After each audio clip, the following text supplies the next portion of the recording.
questions for the Secretary of Budget?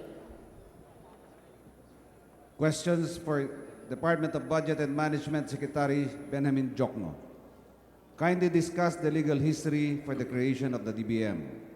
Number 2, what is the primary role of the DBM in the budget process?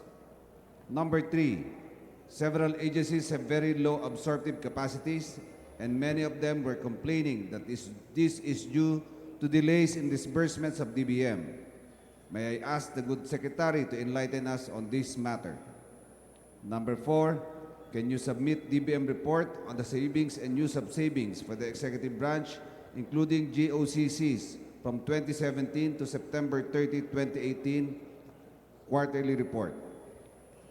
For the past year, number 5, for the past years, there have been audit report findings of mismanaged and zero implementation of the multi-billion MBUC funds, motor vehicle users charge.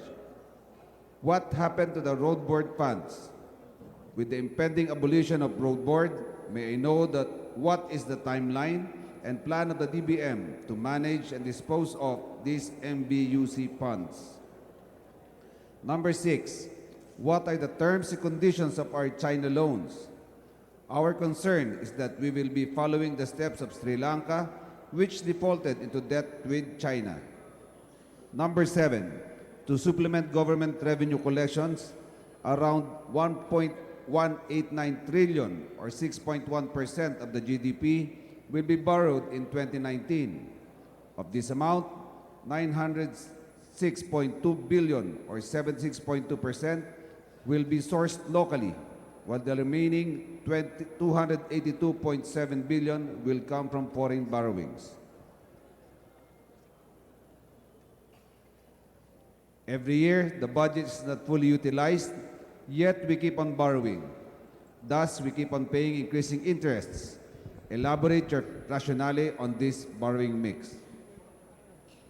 The allocation for the debt burden increased from 370.8 billion in 2018 to 414.1 billion in 2019. In 2018, 4.1% of the budget was allocated for debt burden. For 2019, 11% of the budget was allocated for debt burden. As reported by the Bureau of Treasury, the Philippines reached a record high outstanding debt of 71.167 trillion as of end of October 2018, primarily driven by higher domestic borrowings. What is the DBM doing to effectively manage these debts? When will we be able to pay off our debts? Number 8, the SWD has the lowest absorptive capacity among all government agencies. This is primarily due to the delays, discontinuation, and poor implementation of projects and programs. This also means that the agency is being highly inefficient in the delivery of basic goods and services to the people. What is the DBM doing to help the SWD in addressing this problem? Number 9, one of the agencies with low utilization rate is the DOTR. In 2017, DOTR has unused appropriations worth 14.19 billion. What primarily drove DOTR's low utilization? What are the undertakings of the DBM to assist DOTR towards the improvement of its budget utilization? Number 10, another agency with low utilization rate is the DPWH. In 2017, DPWH has unused appropriations worth 67.1 billion. What accounts for the agency's very poor absorptive capacity?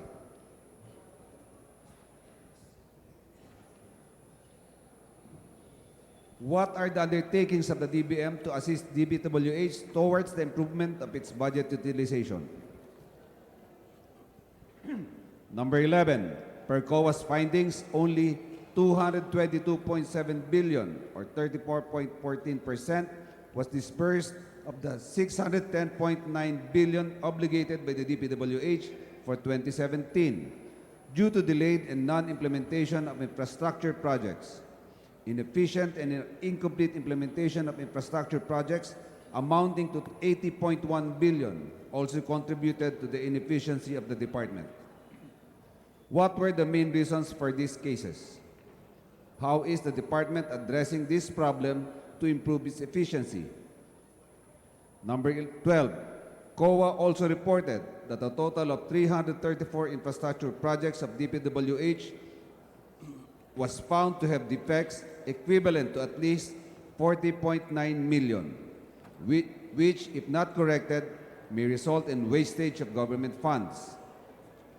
Does DBM call out underperforming agencies such as DPWH in this case for defective projects that cause wastage of funds? Number 13, what are the measures of the DBM in addressing issues on the increasing inflation rate? Number 14, what is the position of the DBM on the lifting of suspension on the excise tax for fuel? Number 15, as regards the cash-based budgeting, do you think this can help the government, particularly in the Build program of President Duterte?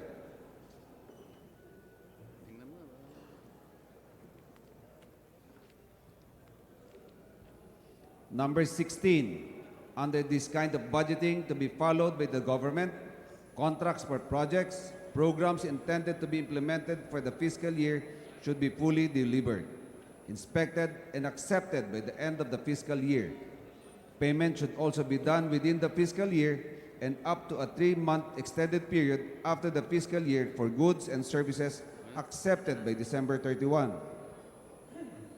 Based on experience, DBM sometimes or most of the time, the downloading of funds for a particular infrastructure project is always delayed. In some instances, the downloading of funds is at the end of the year. If the implementation of cash-based budgeting will not hamper the delivery of basic health services or even infrastructure projects. Number 17, how will the agency implement on time and on target their proposed budget for the fiscal year 2019, considering the habitual delay of the DBM on the downloading of funds to the respective agencies? Will the multi-year projects be affected? How will the unpaid obligation of the national government be settled? Number 18, when will the DBM schedule the delayed downloading of funds intended for local government support funds for the fiscal year 2018?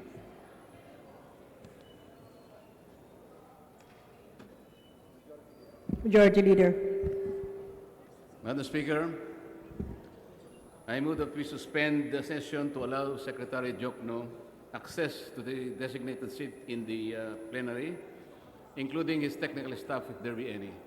Session suspended.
Sabi ko sa inyo,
yan? Ano ka, babae?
Session resumed. Majority Leader.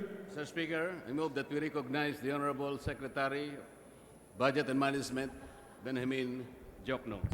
The Honorable Secretary of the Department of Budget and Management, Honorable Benjamin Diokno, is recognized for the question hour. Majority Leader. Mr. Speaker, the Budget Secretary intimated that he will make a very brief statement after which question hour will start. You may proceed now, Honorable Secretary. Madam Speaker, members of Congress, I'm here to show my respect to the institution and the process of the House of Representatives. I see this as an opportunity to clarify some of the concerns that the members of the House have relative to the 2019 proposed budget. I am now willing to answer your questions.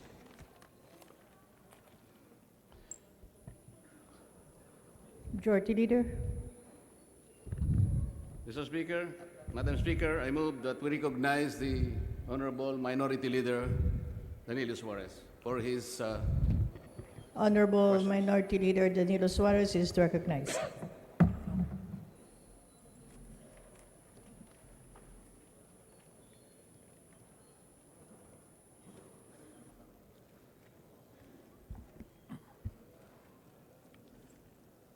Thank you, Madam Speaker. Your Honors,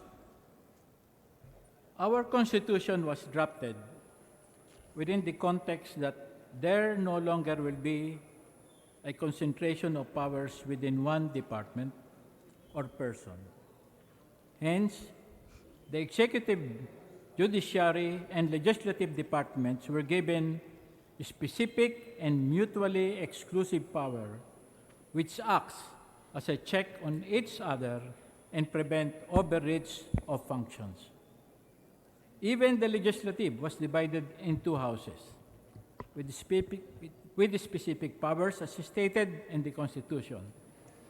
The question hours, as enunciated in Section 22, Article 6 of the 1987 Constitution, allows the legislative department to invite any member of the executive, the objective of which is to obtain information and pursue of Congress oversight function. Within this premise, Secretary Diokno, would you yield to my questions? Willingly, Your Honor. Thank you, Your Honor.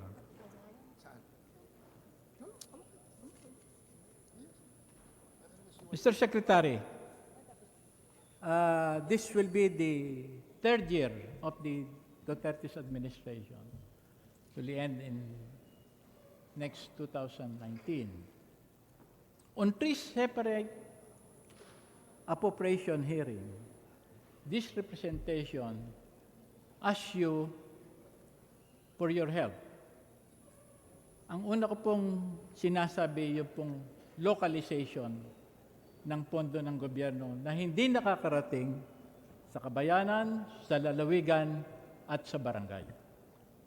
Nai-stack po kaya napakalaki ng ating underspending nandun po sa central at sa head offices. Ang nangyayari po dito is human nature. Hinighlight ko po sa inyo yan. Na kapag ang isang ahensya ay napakaraming bilyon-bilyon pera, hindi naman nila nakikita ang pangangailangan sa ibaba. Kaya ho ako'y nakiusap sa inyo, pwede bang i-download natin sa ibaba ang salapi ng bayan nang ito ay mapakinabangan ng kabaranggayan? Ang sabi ho niyo sa akin, anong proseso? Sabi ko, i-amend po natin ang Government Procurement Act. Natatandaan po ninyo yun? Yes, Your Honor. Sige, good. Ngayon, ang sabi niyo sa akin, Mr. Secretary, huwag mo nang i-amend. Ayusin na lang natin ang IRR at matutugan na natin ang iyong problema. That was 2016. Magtatapos na tayo ng 2018. Mr. Secretary, bakit hindi natin yon binigyan ng pansin? Your Honor, first of all, the premise of the question is wrong. We do not have underspending now. We have leaked underspending. In fact, we're slightly overspending. I don't know if the chart will show you here, but in 2014, Your Honor, underspending was about 13%. Okay, that's 2014. That's September, January to September, because we want to compare the present performance from the first 3 quarters of this year. As you can see, underspending, let me look at my chart here because you've been jumping in your questions. All right. 2014, from January to September, underspending was about 275.8 billion, as shown there. In 2015, underspending was from January to September was 14.5%, or about 276 billion, Your Honor. On our first year, or half the year, 2016, from January to September, the first 3 quarters, so we're just 1 quarter, underspending was cut to about 56 billion, okay, or 2.6. Now, in 2018, underspending is gone. In fact, we're slightly above the program. In fact, we have overspent by about 67 billion. Of course, we cannot spend what you have authorized us to spend. We're bound by that constraint. We can only spend what Congress has authorized us to spend. But we front-loaded the projects, and the ideal construction will be the first 6 months of the year. So that's why there's slight overspending. So the premise is wrong, Mr. Chairman, as can be shown there. Well, Madam Speaker, Your Honor, the premise is not wrong. Your explanation is correct, but that's not the question. You're not answering my question. What's the question? The question is that we agree of localization. We agree. Pumayag po kayo. Could you define localization? Because I don't understand Ang what sinasabi localization po na means. sinasabi ko sa inyo, localization, i-download natin ang mga project sa probinsya, sa bayan, at sa barangay. Ang kasalukuyang kaganapan, Mr. Secretary, may mga dumarating pong project per Yorga sa aming mga distrito. At ang mga nakakakuha po ng mga project na ito, hindi po taga sa amin. Taga ibang lugar. Kaya ang sabi ko, para yung pera ng pamahalaan ay dumaloy sa kabarangayan, tingnan po ninyo ang isang barangay na mabibigyan mo ng farm to market o repair ng flood control sa halagang ₱250,000. Napakalaking tulong yan sa barangay. Magkakatrabaho ang ating mga kabarangay, ang pera maiiwan sa barangay. Hindi ho nyo sinunod yon. But I'll go to another major issue, Mr. Secretary. Kung ang concept ninyo at sinasabi ninyo sa akin, ang pera ng bayan ay dapat pangalagaan. Proper management, yan po ang inyong sinasabi sa mandate po ng DBM, di po ba? Ngayon, Mr. Secretary,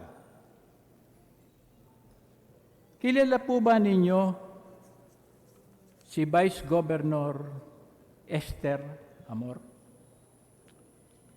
Yes, Your Honor. Kilala ba ninyo si ang kanya pong kabiyak, Mayor Edwin Boboy Amor? Yes, Your Honor. Sila ho ay tatakbong kandidato sa bayan ng Kasiguran at Sorsogon City.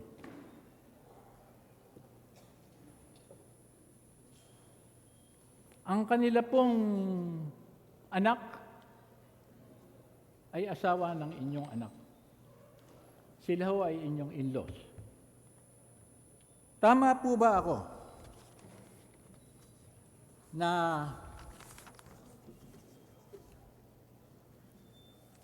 meron po tayong project na gagawin sa dalawang lugar na ito na nagkakahalaga ng 2.8 billion?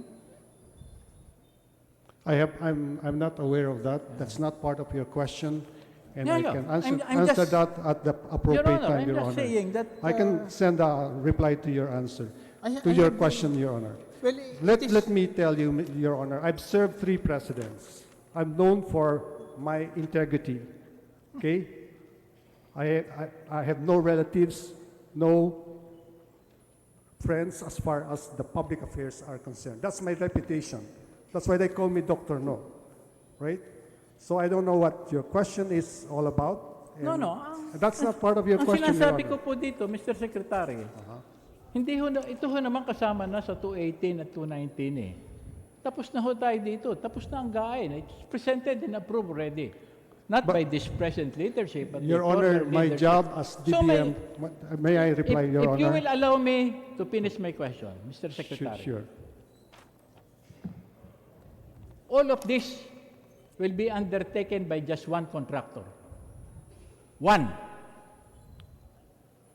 And if you like localization, you should insist that it is a contractor from Sorsogon. The contractor is from Bulacan. For you to be able to handle projects in billions, and with this scope of work, you have a AAA array of heavy equipments, engineers, field offices, etc. Single proprietorship. May I reply now, Your Honor? May I reply now? My job as DBM Secretary is to allocate resources. What happens to the line departments, that's not my concern, Your Honor. Okay? As we release documents, we say all the use of this fund shall be in accordance with all budgeting, accounting, and auditing rules and regulations. The whole government will come to a screech, to a halt, if I have to look at every project that's being done all over the country, Your Honor. That's not my job. That's the job of the line department. Well, that was my next question, Your Honor. Sinasabi po nyo na sinususi ninyo at chinecheck ninyo line item ang bawat nakalista sa DGAA. That's part of That's part of your job. That's part of my job, to allocate resources per department. But to implement, that's not my job, Your Honor. Mr. Secretary, you're delivering a message to this representation and to my colleague that this amount, Concrete Road, Bulan Sorsogon, 39 million, Carriageway, tertiary road, Kasiguran Road, 49 million. Construction flood control infrastructure, Embargatoro, 39 million. So forth and so on. This long. Correct, Hindi Your nyo ito Honor. alam? I cannot check. As I said, I just released the money to the line departments. They disburse the money. We do not disburse the money, by the way, because you're telling us that we're slow in disbursement. We release practically all by day one, 90% almost by day one. What they do with the money, that's the concern of the line department, Your That Honor. may be so, Mr. Secretary, in other districts. No, But it's this all time, nationwide, Your there Honor. is a specific reason, and I won't even blame you for that. It's We release- emotional and family reason that your in-law parent is running for a position and they may need help. They Let- may need help. That's precisely what you did. Let me tell you why we have reformed the system. What we call now is comprehensive release. When I serve under Mrs. Aquino, I serve under President Estrada, okay?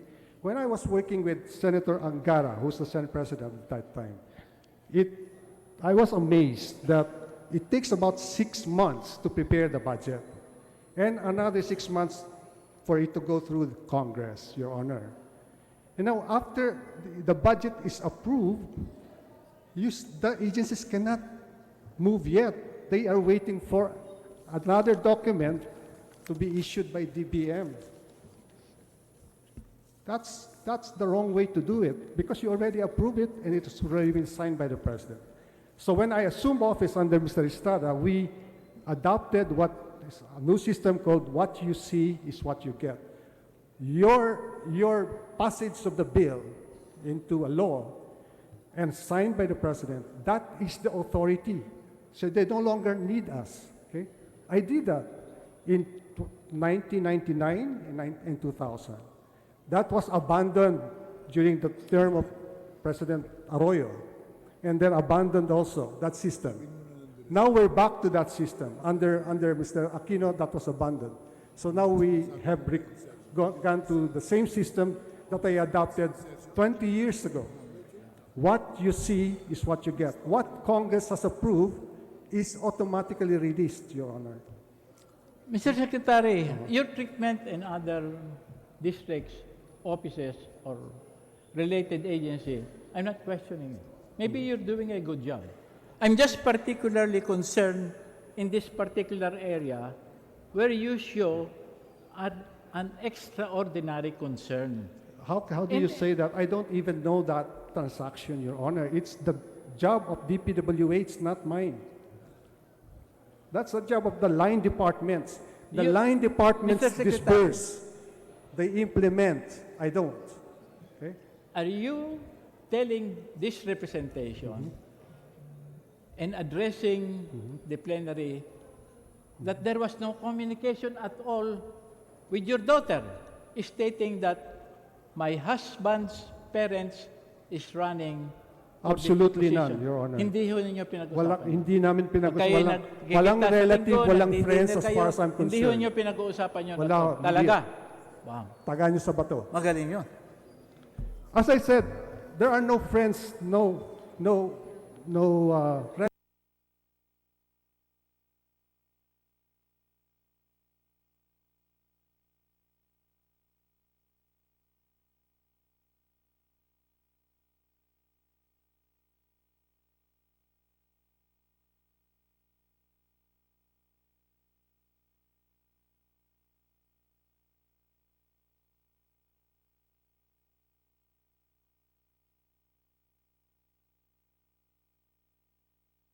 friends. Ay mali. Tama po naman ito. Ang sinasabi lang namin dito sa Kongreso, napakalaki ng binigay mo sa dalawang bayan. Hindi po ako nagbigay. That was the request of DPWH. Sa inyo. And that was, you approved the request. It's part of the law. Hindi ho ba? That's part of the General Appropriations Bill, our act. Well, standard practice po yung sinasabi niyo. Naniniwala naman ako na tama po yung sinasabi niyo. Ba't ang sinasabi namin dito? Sinasabi mo na hindi ka gumawa ng kaunting pakiusap man lang sa ibang ahensya na pakitulungan itong No, sir. dalawang bayan na ito? Hindi ho nyo ginawa. Never.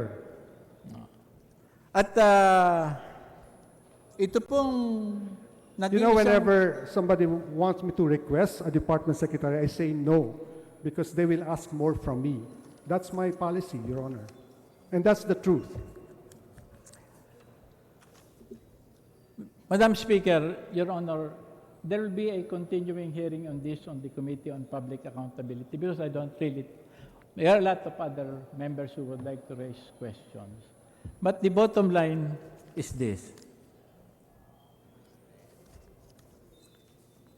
Si Vice Governor Esther Hamor, incumbent Vice Governor ngayon po ng Lalawigan, ay tatakbong mayor ng Sorsogon City. Hindi ho ninyo alam yon. I don't know that, Your Honor. Yung gagawin ng father-in-law ng inyong anak, hindi ninyo alam. I don't know and I don't care, Your Honor. You expect us to believe that? Yes, Your Honor, you have to believe me. Mabuti walang kidlat ngayon dahil sa nakatamaan. You have tayo to ng believe me, kidlat Your dito. Honor. At hindi din ninyo alam, Mr. Secretary, na yung kanyang asawa ay tatakbong mayor ng Kasiguran. I don't know, Your Honor. Hindi rin ho sinabi sa inyo ng inyong anak na yung aking father-in-law tatakbo ding They mayor. are very careful when they discuss these things. They don't Do you discuss see projects them? with me, Your Honor. They don't. Mr. Secretary, are you close-knit family? Do Can't you have Sunday believe what dinner? I'm telling you? Nag-uusap-usap kayo pag Sunday? Hindi ganun? po, pag nag-uusap-usap kami ay as a family lang. Hindi wala pong mga projects, walang mga ganitong Hindi niya klase. pinag-uusapan niya. Hindi po namin pinag-uusapan yan. Bawal po pag-usapan yan in our family. Okay?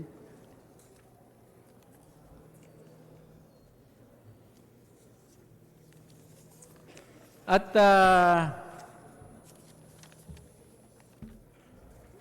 hindi din ninyo kilala itong City Yonsio Construction and Trading. Absolutely, I haven't heard of Leon Chuko. Kung hindi nyo kilala, wala hong nagsabi sa inyo na pakitulungan lang itong Wala kumpanya po. ito. Kung But we- ikaw ay nag-a-analyze, Mr. Secretary, Yes, ng yes. line item budgeting, at nakita mo na 2.5 plus 998, 3.5 billion is awarded to just one company. Hindi ho tataas ang kilay ninyo? No, I have seen projects where we approved for 14 billion po. 14 billion. We've given contracts worth 14 billion. DOTR for the subway. Around 10 billion for the long haul. That's not, and I don't, This is not unusual. hindi ko po alam yan. That's DPWH's job, not mine. Na bulk ng area will be deployed doon po sa dalawang bayan na tatakbuhan. Hindi talaga ninyo binanggit man lang sa inyo o hiningi ng tulong na pakitulungan. Wala ho rin. Wala po. Maybe we could move to the next question, Your Honor. You have 18 questions. I want to answer them. No, we will continue on this of the Committee on Public Accountability. But there are other members who ask me if they can raise questions also regarding this matter. I just have one issue to take up. Mr. Secretary, were you approached by someone from the palace with the instruction to release the money for the road board, for the road fund? We have talked about it many times, Your Honor, at the highest level. Let me tell you the decision on the road board. We will not release. We want the road board abolished, as you did, and then recalled. Okay? That's the policy. We will not release until the road board is abolished, because we want to give Congress, who has the power of the purse, the decision to do what they want to do with the road, with the proceeds, Your which Honor. right now is about 45 billion, Your Honor. You were informed already that when our good speaker Your Honor, I have not received a that was contrary June. directive from the President. So there Nirecall will- po niya yung congressional approval of abolishing the road board. As I've said, that is one law with good intention. And these are the event. Letter dated to you on July 8, returning the board resolutions approved project by the board in 2018, April of 2018. In 2014, you return again to the board the approved project number 06, December of 2017. Letter of Director Clavano to Secretary Diokno dated September 17, 2018, resubmitting road board requests for the release of SARO for project approved by the board. Yan po ay mga request ng mga congressman. Correct, Your Honor. I am familiar with those I hope you requests. will understand the Right. plight of a congressman, Your Honor. Yes, Your Pag Honor. ho may masamang kalsada, bako-bako, nagkakabarahan, hindi po yung nagagalit sa Secretary of Public Works, hindi yung nagagalit sa inyo na may hawak ng panalapi, hindi ho sa gobyerno, hindi ho sa gobernador, hindi sa presidente. Kami pong mga congressman ang minumura. As I said, Your Pag-issue. Honor, the policy is that the road board should be abolished. We don't want a small group of unelected officials to decide on that amount. We want to give it back to Congress. And so until the road board is abolished, But on the last letter, we Your will Honor, not continue. We will you not made a release. reply. Yes. You state that department will study the same and reevaluate its policy on the matter upon receiving the formal copy of the House resolution, rescinding the House representative approval on third reading of the bill, abolishing the road I board. have not received a contrary Mr. Secretary. directive from the President, Your Honor. So that What- policy stands. What do you mean by reevaluate? Well, we'll bring it up with the President, but there's no change in the policy, Your Honor. Whose policy? This is the Executive Department's policy. We want the road board abolished. Why I just are would you like to make this clear, delegating? Mr. Secretary, Right. Madam Speaker, dear members. This issue is between this representation and the good speaker. Palace has nothing to do with this. No, the Senate also has its own position, abolishing the road board. And that's the policy of the palace, Your Honor. It's not my policy, it's the policy of the palace. Madam Speaker, Your Honor, I will temporarily yield to my questioning as there are several members who would like to raise questions on the good secretary. Thank you, Minority Leader, Majority Leader. Madam Speaker, I move to recognize the Majority Leader, the Honorable Rolando Andaya Jr. Majority Leader Rolando Aidaya is recognized. Thank you very much, Mr. Speaker. Before I proceed, I'd like to accommodate the Honorable Atienza for just one question, Madam Speaker. Honorable Atienza is recognized. Salamat po, Mr. Majority Leader. This representation would like to take advantage of the presence of no less than the Secretary of the Department of Budget and Management. Now, wherein we know very well he has full control of the money of the government. It has been bruited about in media that this Congress is guilty of inserting pork barrel funds. They call it insertions. And Senator Ping Lacson has been repeatedly pointing at the members of Congress to be guilty of this. I'd like to ask him directly, in your full knowledge and control of the funds, since you're the one preparing the budget, would you say categorically if there are insertions in the nature of pork barrel or none at all? Your Honor, To clear the names of members of Congress who are all suffering public ridicule. Para bagang bumalik na tayo sa dating gawi. Ayaw po namin yun. Hindi po tayo pwedeng lumabag. if sa you look at saligang the batas. budget process, the executive prepares the budget and the President submits the President's budget to the House. And then you can do what you want to do with the budget. You can mangle it, you can approve it, and Toto, that's your prerogative. Okay? So I ask the gentleman then, has this Congress mangled the budget that you proposed in the past years where you were holding the position of Secretary of Budget? This Congress, no, sir. Not No. thus far, no. Did I hear right? Hindi po gumagawa ng illegal itong Kongresong ito. Tama po ba yun? Tama po yan. Salamat po. Yun po ang pinag-uusapan ng bayan. Tayo po ba ay gumagawa ng paraan upang makinabang sa pondo o ito po yung mga nakalagay sa budget as public improvement projects in the different districts? Mapalad nga lamang yun. Ibang distrito, katulad po ng binanggit ng ating minority leader, mapalad yung distrito ng mga kamag-anak ng ating sekretaryo. But I would never accuse him of being biased and providing funds for his relatives. In the same manner, I accept his admission, this Congress has not committed any pork barrel violation, and therefore, Senator Lacson is way off the mark, and the allegations in media are not true. Thank you. Thank you, Majority Leader.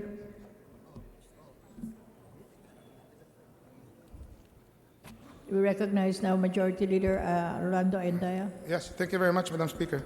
Today is quite special. This is for me, 18 years ago, the good secretary also stood in the same place for a question hour. And I had the chance to talk to him last time.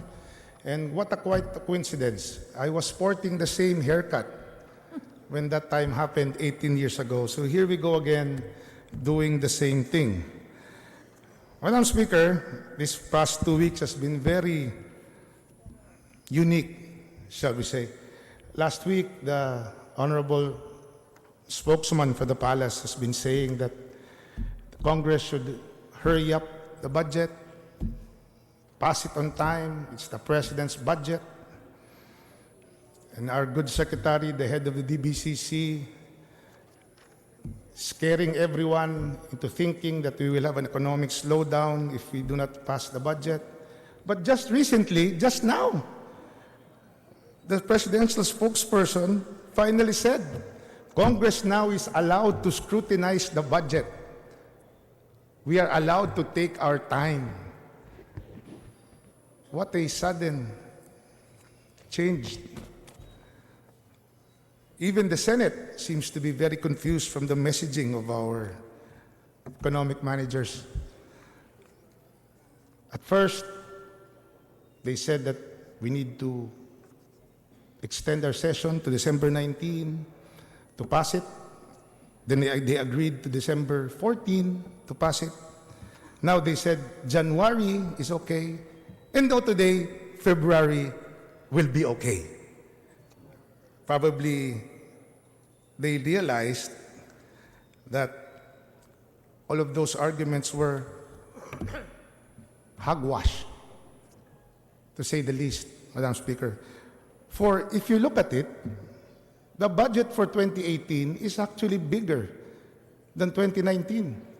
So if you reenact the budget, then it's bigger. Isn't that better? Simple logic dictates that's better.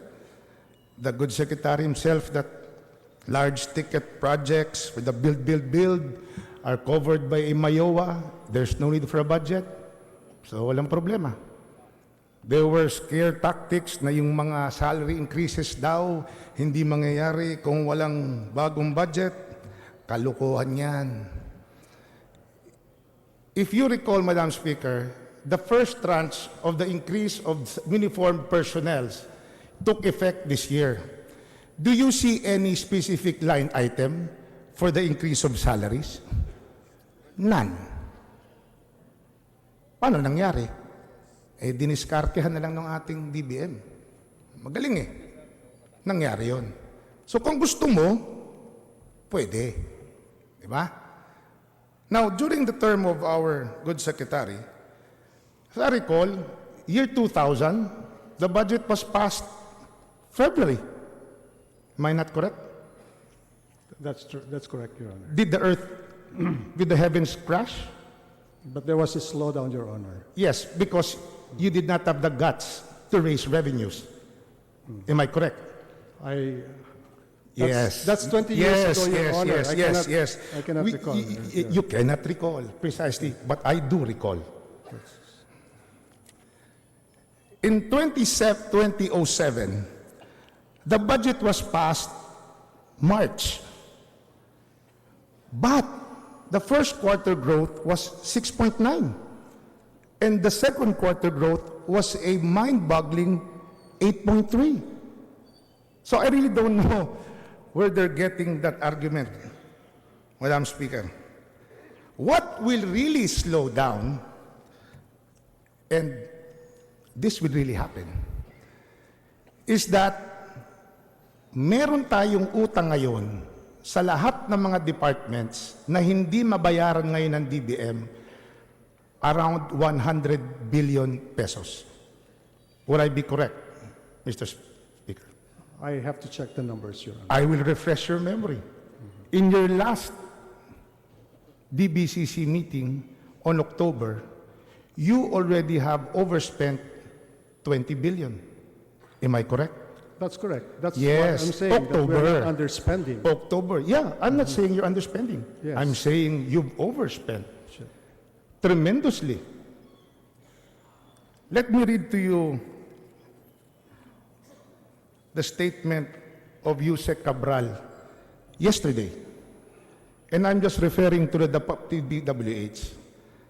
Ang sabi niya, as of November, meron po kaming binigay sa DBM na 44 billion na utang sa mga kontraktor. Ang sagot niya, tanong ko, mababayaran pa? Ang sagot sa akin niya, Sir, as of now, wala pa po kaming tinatanggap na cash. Ang sabi po sa akin ng mga kontraktor, pa cash-based budget pa kayo, wala naman palang kayong cash. So isn't it true, Madam Speaker, that at the end of the year, we will have utang? There's no other way to say it. Hindi natin mababayaran yung mga contractors ng buong national government to the tune of 100 billion pesos. What I recall, Your Honor, Yes. from our conversation with Yes. Yusek Cabral is that I was talking of 20 billion, not 40 By billion, October. as you said. We are now in December. I talked to her yesterday. We have not exceeded yet our deficit level, Your Honor. Yes, because you will end up with a deficit of 3.8. No, we will end with a 3.0 as promised. I doubt it. As You will promised. end up with a 3.3 if you don't pay the 100 billion. That we are in agreement. I have not seen the 100 billion, Your Honor. How? Well, I'm telling you now. If I head of the DBCC now, you don't see it, at this point in time, then you have a problem. You have 2 weeks to go, Your Honor. Yes. Before the end of the year. So you mean to tell me you'll be paying off in 2 weeks? We have 2 weeks to go, and we have not yet breached the Yes. deficit So level, you've Your admitted to me now you Okay. owe 100 billion to contractors. I don't see. know that for You a can fact. pay for it, but you don't know how much you're paying for. Okay.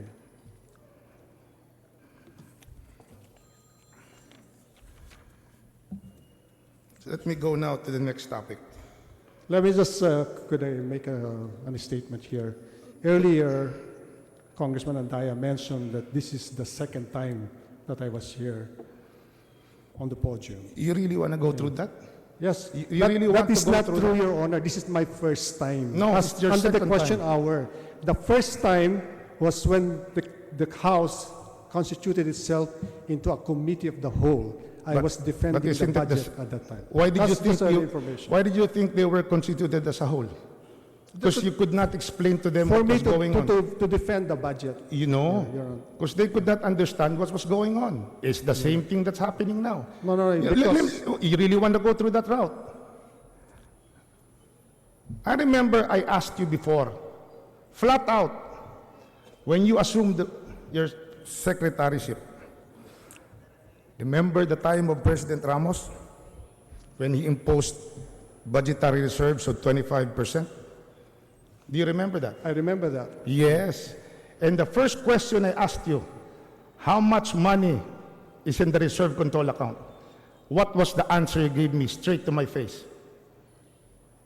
I don't remember. You don't my answer. remember. Well, That I was remember. 20 years ago, Your Honor. Yes, I remember. You said nothing. There is zero. When in reality, there were billions. Would you confirm that? And you put it in an account called reserve control account. It's the Treasury who No. knows how much reserve we have. Your Honor. No, but you put it in an account called reserve control account. Was I We correct? have such an account at that time, Your Honor. So you have it. And you Reserve said no. control account. But You let said me- no.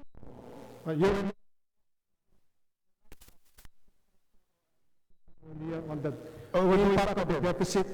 May I No, no, no, remind no. the gentleman I to think the talk answer is one at already a clear. time? No, Your Honor. The answer is clear already. Let's move on to the next question.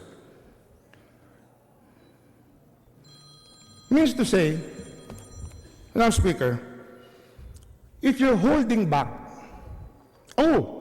means to say that if you have overspent this year, it totally screws up your budget assumptions for next year. Because you'll be paying off debts for this year, next year. So the next year cash program will be totally off. Therefore, rendering the cash budget system useless. Am I correct? That's not true, Your Honor. What will happen, because there's a move now by Congress to extend the life of the 2018 budget, Okay, what go will happen is any amount, and we are going to extend only the capital outlays. Any We? amount that will be extended to 2019 will have to bump some of the 2019 appropriations. Yes. Ngayon, we na tayo. Yes. The first time I proposed that, you didn't agree. Now you you're will- asking you will our have to help. bump. That's You are what now it is. asking our help to help you. No, Does your proposal say 1 year and a half or 1 year? that's the 1 year and a half or 1 year? 1 year and a half. Or, no, it says 1 year. Don't give me wrong answers, please. It insults the intelligence of everyone here. It says 1 year. What are we talking about? So you forgot. May Let's I move on remind to another again the question. good gentleman to please talk one at a time and address it to the chair. Thank you. Apparently you forgot the question, so let's move on. To the next point. Who has control over savings? It's the, well, the savings are declared by the individual agencies, Your Honor. Yes. And then they come to us and they want to use the savings. Okay. Yeah. Now the question is, who controls it? Who is the person that controls it? They ask us if they want to augment an item, we go to the office of the president. Who controls the savings? Not who receives the savings. Who controls where it goes? The DBM, Your Honor. Yes. So hard to get an answer. Now, do members of Congress get a report on where, when these projects are released? As you've said now, we can do anything with the budget. With the OP approval, Your Honor. No, wait, no. With the The OP question approval, is, the use of savings I'm not asking requires for the UP approval, Your Honor. You really want to go that route? Yes, sure. Okay. The question is first, who decides where it goes? Well, it's the office of the president, Your Honor. Office of the we president? augment, and No, I understand. as a result of the Supreme Court decision, we augment only items in the budget. We Okay. cannot augment a I'll make it- non-existing I'm not item asking in the for budget. the augmentation. I'm asking who signs the release of savings. Therefore, that person controls savings. The proper procedure, Your Honor. I'm not asking for the procedure, No, Madam. no, I'm but asking for the I person. send a memo to the president We for the understand use of that, savings. Madam Speaker.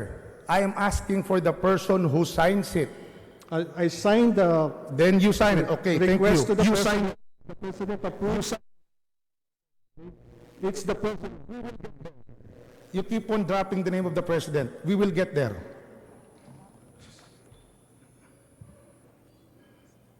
How many times have we declared savings over the year? 2018. I have no. You have no idea. In fact, I asked for an extension of this invitation, but you didn't give it. You don't want to answer the question? You're free to Because decline. I want to have a complete list. No. You can decline if you want. All right. It's not a problem. By the way, on the fund status, There's no question yet, Madam Speaker. we submit to you a quarterly report. No. And so you know exactly how many times we have used savings. Oh, since you've submitted to me, why can't you tell me now how many times have you declared savings? Because I said I have not collated all of it. Your Oh. Honor, because Well, of let me refresh time your memory. constraint. Since you don't know, Time I'll refresh constraint. your memory. I talked to Secretary Cabral yesterday, and she said no less than 5 times. You don't know. Maybe. Maybe Yes. 6 times? No, I am aware of Six times. 3 times, Your Honor. 3 times? 3 times. She says 5. Who's this? That is the Public Works Department. Well, Maybe. maybe. All right. Now, when this, would you have an idea how much for this? As I said, Your Honor, I don't have the time Yes. to collate all of this. Okay. So I'll give you an amount. But I'll submit it to you in writing in a week's time, Your Honor. No need for it. I know it. Shall we say around 50 billion? As I said, I will submit a written report. Okay, in a week's 50 time. billion it is. Okay. And the 50 billion savings from Public Works gets plowed back, part of it, to Public Works. Am I correct? That's correct. That is correct. Is the Public Works Department consulted when savings is plowed back to them?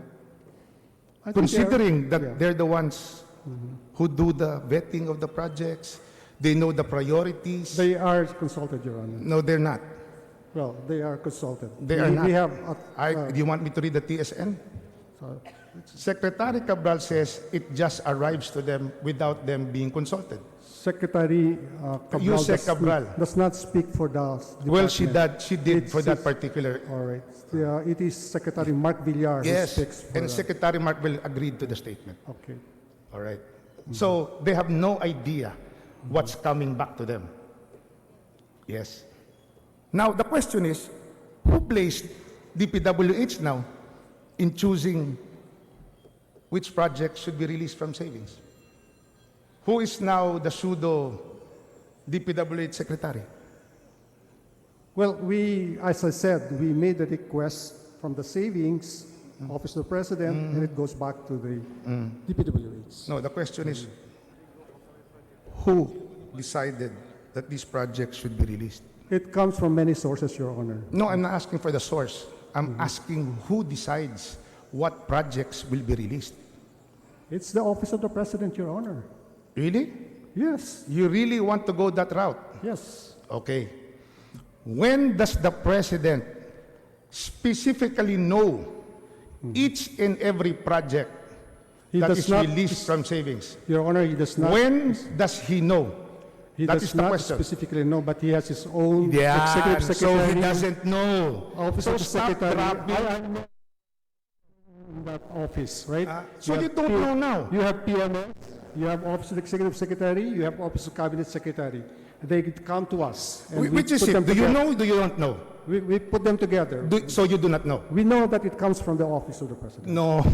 Yes. You keep on dropping office of the President. So I'm asking you now, when does the President, the head of the office of the President, know each and every detail of the releases from savings? He does when not- he does not know- does not know.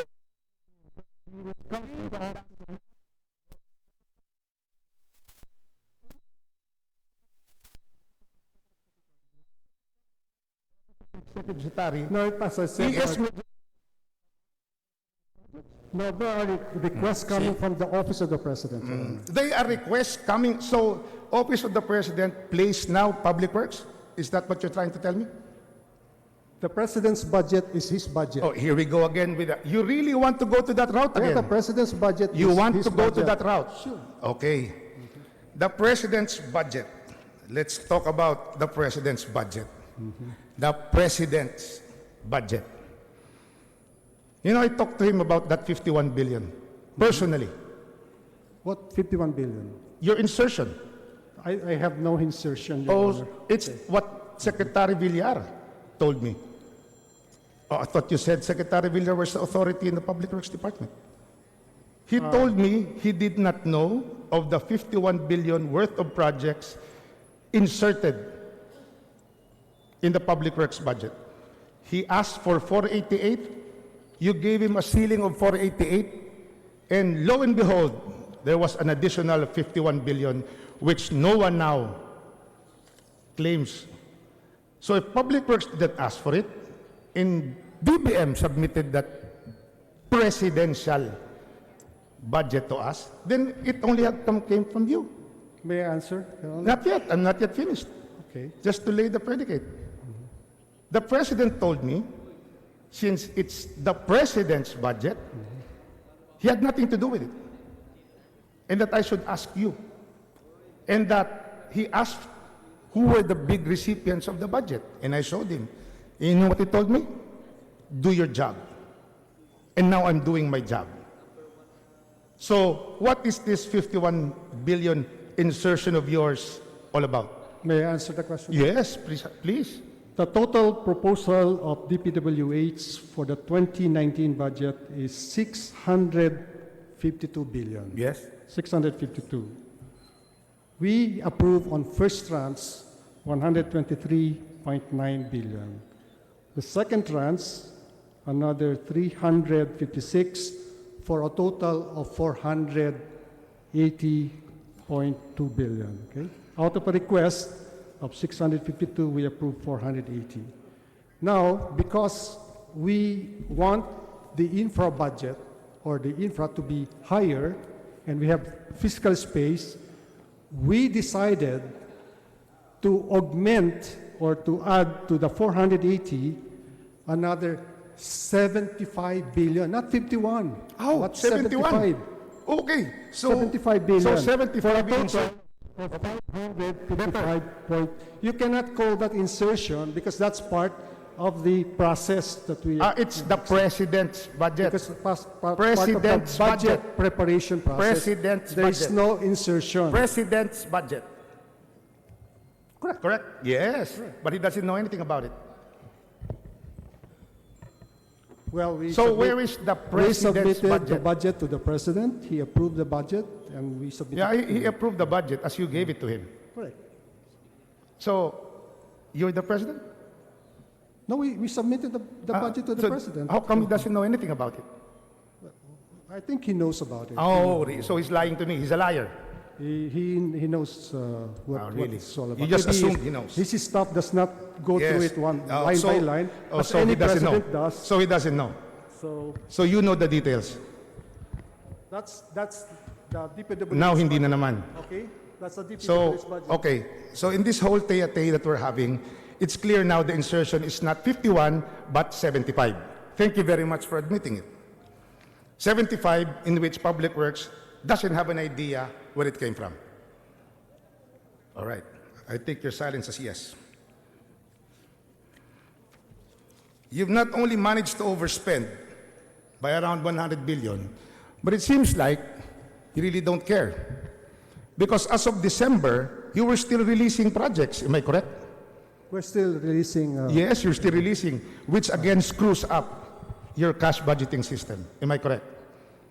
We have to make payments. So we No, have no, to I'm not release talking about money. payments. And I'm talking we about. are releasing SARA and NCA. We do not disburse. It's the treasury. Yes, that but you are releasing SAROS now, December, as we speak, Yes. in billions of pesos Yes. worth of infrastructure projects. Correct. Correct, which no one knows where it's going.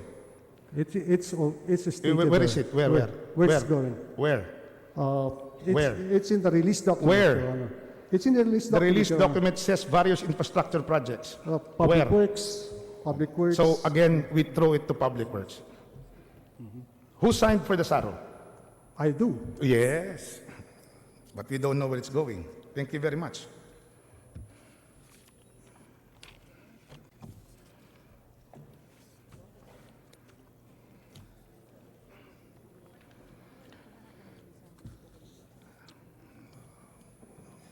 One thing that struck me in your conversation with Congressman Suarez was your, and this I admire you for, your so-called what you see is what you get. Very catchy phrase. Isn't it true, Madam Speaker, that you are the only budget secretary that was able to operate on one fiscal year using 3 budgets all at the same time? That's Do you remember? Many presidents have done that. No. because of continuing You're the operations. only one who was able to do it in 3 years. I've done it in 2. Secretary Bongkodin has done it in 2. But none was able to do it using 3 budgets. Or would you like me to refresh your memory and show you the resolution which you asked for? Am I correct? Sure. Yes. So what we see is not the entire picture.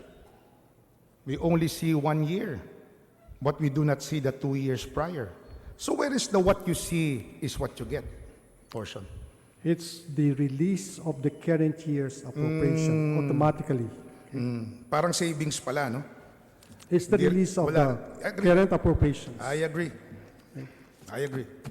It's the release of the current year, but yung billion na savings from 2 previous years, no one sees it. Correct? Now everybody sees it. If there's Who sees it? Commission and audit, the line How departments. do I see it? How Because does a regular person see it? Every release document is Where? provided a copy. Where? The Commission on Audit is Where? provided a copy. It's with the Where? Commission on Audit. It's with the department. Where? It's with the DBM. When I It's with asked the you where Office the of reserve President. control account is, how much, that was one of the years, and you said none. So who will see it when you deny it? No, I did not deny that there's You denied it. that there's an RC. Yeah, you denied it. No, That there is was why an I was account. inspired to study budgeting, I because you remember that lied during flat the- out to my face. Your Honor, And I that what remember that during inspired the me. time of... Thank you very much for Senator inspiring me, Caragan, Mr. Your Speaker. Honor. Thank you very much. And your answers are very, very telling. Thank you very much. And your opening speech about respect to Congress, it came 3 months late.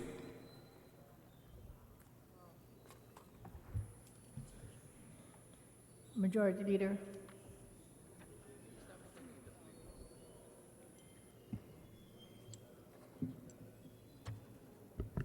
I move for suspension, Madam Speaker. Session suspended.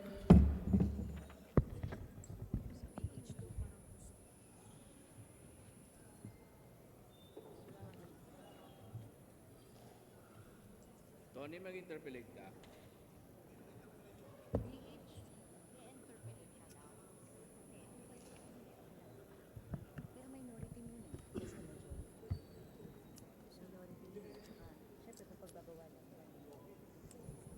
Madam Speaker, I move that we recognize the Honorable Bravo to Session interpret. resumed. Majority Leader.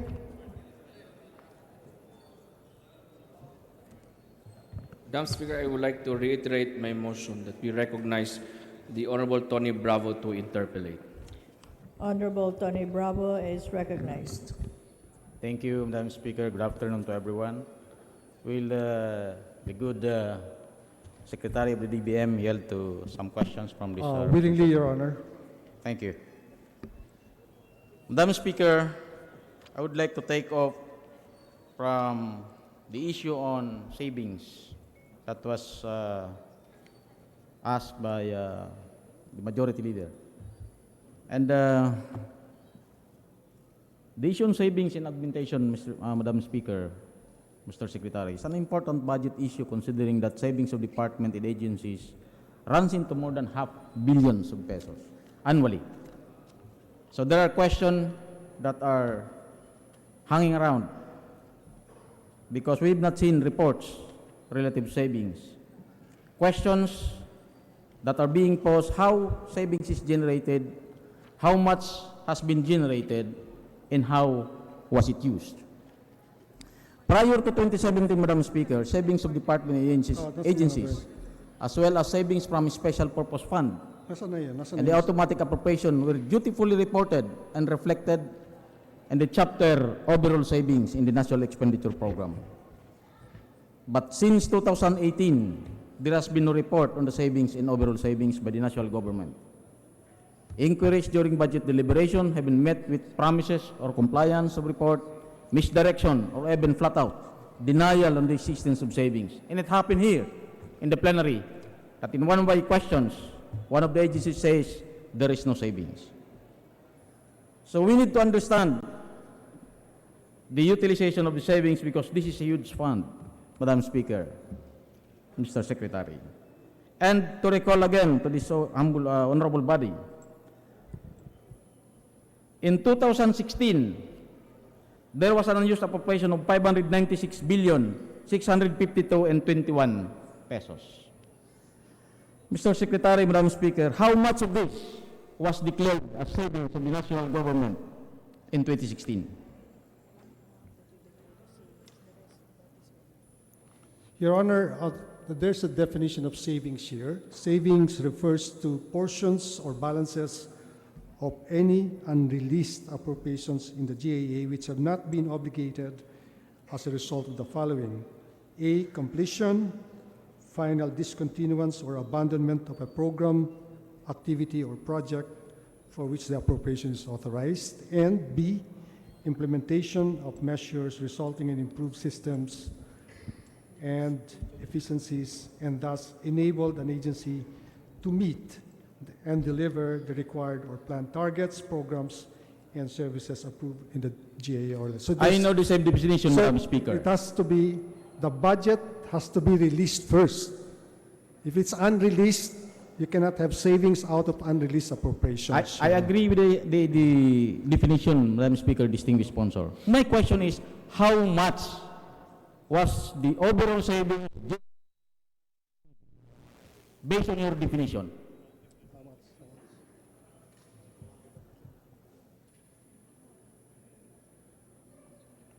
Ito to. In 2018, total of 1 billion. 2016. 2016, yes, Your Honor. Was Total of 1 billion 87 million 606. Is it the general savings, overall savings That's the of the overall- national government? That's the overall savings, Your Honor. I'll take note of that. 1 1 billion. As I said, you can only have savings out of the released I'll appropriation. take note of that. 1 billion. 1 billion. So that's 1.1 1.1. billion. Okay. In 2016, how much was disbursed by the DBM relative to augmentation? Did we amend? Savings na ginamit natin is 1 billion. Yung sinasabing savings na, marirevert na yun. Ito So, lang ito. yung ginamit natin. We augment. So we used 1 billion then. No? 1.1 billion, Your Honor. So 1.1 billion was disbursed by the DBM for augmentation. Will you please submit to this body the SAROS that was issued We in will- 2016? We'll do that, Your Honor. All of the SAROS that was issued for augmentation. Okay. Let me proceed to 2017. How much was the total or overall savings generated by the national government in the year 2017? Again, anchored on the same definition.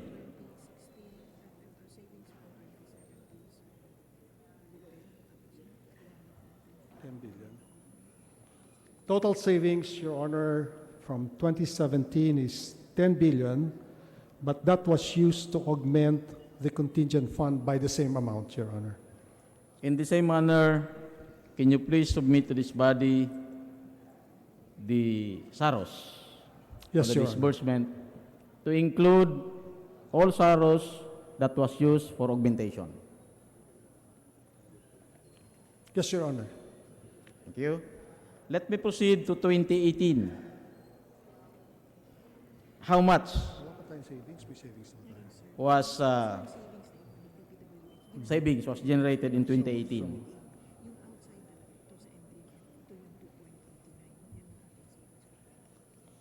For 2018, as of November 30, 2016, total savings is 2.897 billion, but we use that to augment the end dream, Your Honor, the 2.8. 2.897. So how can we reconcile the statement of the DPWH that it has already generated 44 billion? Much of Madam their Speaker. savings, they use it themselves, Your Honor. It was used to augment their existing projects, Your Honor. I have here a copy, Madam Speaker, distinguished Secretary. A letter coming from no other than Secretary, dated April 6, 2018. And to read, Dear Secretary Diokno, pursuant to Section 68 of the General Provision of Republic Act Number 10964, or the fiscal year 2018 General Appropriation Act, we are respectfully submitting for withdrawal the obligated allotment balances of the Central Office, UPMO, regional and district implemented projects nationwide in the amount of 3.7 or 3,734,760,345.04 to be exact. Ito yung actual. This seems not to coincide. No, With- to be accurate, Your Honor, he in fact generated such savings out of efficiency gain, 3.7 billion, but he used up the same amount to augment existing programs within his department, Your Honor. This was released May 18, 2018, right? The OP approval is May 18, 2018, the use of savings. You made mention a while ago that you control the release of savings. Am I correct? As I said, but we have to go through the president. It's really the office of the president that approves the use of savings. And your office has released several SAROS that augment deficient appropriation in 2018. Am I correct? That's correct, Your Honor. And the releases happens from months of October and December. Yes, I see here, am I May correct? 18, this is the date of approval of the office of the president, May 18, August 23rd, October 31, Your Honor. And there were still releases of funds to augment deficit appropriation for the month December 5, That's possible, Your Honor, yes, 2018. 2018. So just 1 week ago. Yes, Am Your I Honor. correct? And please submit to this body the documents that are attached to the release of the SARO, because you just made mention a while ago, Mr. Secretary, Madam Speaker, that in augmentation,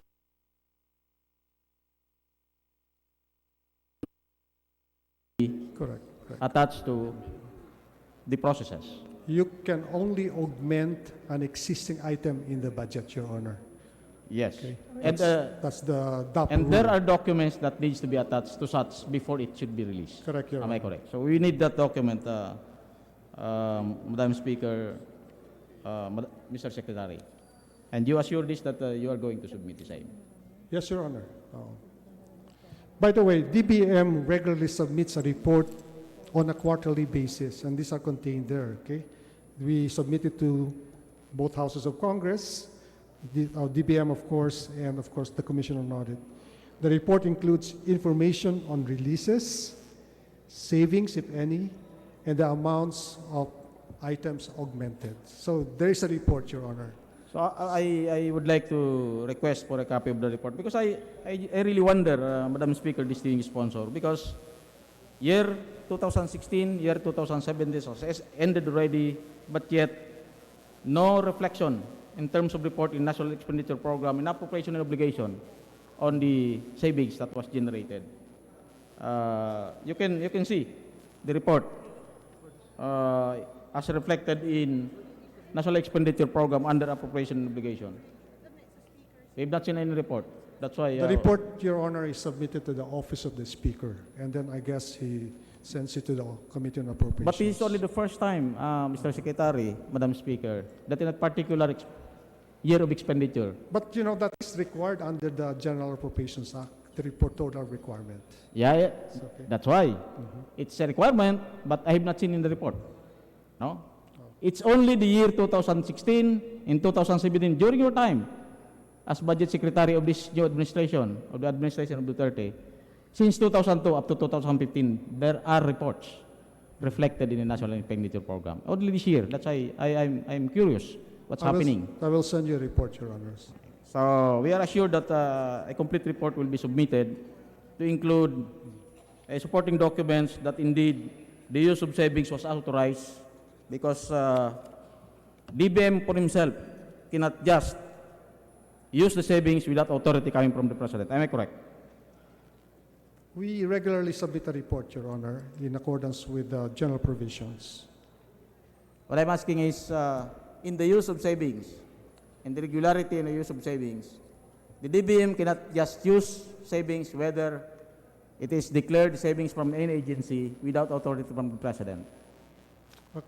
For example, I have here a copy of the report we submitted to the Speaker, Pantaleon Alvarez, dated July 12, 2018, Your Honor, on a quarterly basis. Then why is it that there was no report reflected in the National Expenditure Program relative to appropriation obligation on the savings? So it was it intentionally done, or was it We submit inadvertently omitted? Because it's not the Speaker that will report. It should be the DBM. We submit to you a quarterly report, and that's also contained in the BESF, Budget of Expenditures and Sources of Financing, the use of savings and how much we have saved for a particular calendar year, Your Honor. Yeah, but I've not seen the report on overall savings. That's why I'm stressing that. Okay. In the year, particularly year 2016, 2017. So we'll be expecting a comprehensive report on the matter, Madam sure. Speaker, Yes, sure. distinguished Secretary. There is still a member who would want to ask question, Madam Speaker. I wish to proceed to the next topic, but since the Speaker is giving me a signal that it's time, so I will yield to the next interpellator. But I would like to request the good Secretary, aside from those reports relative to savings, to look into the implementation of agencies relative to the centrally managed item and lump sum that are still in existence. Thank you, Madam Speaker. Majority Thank you, Leader. Mr. Secretary.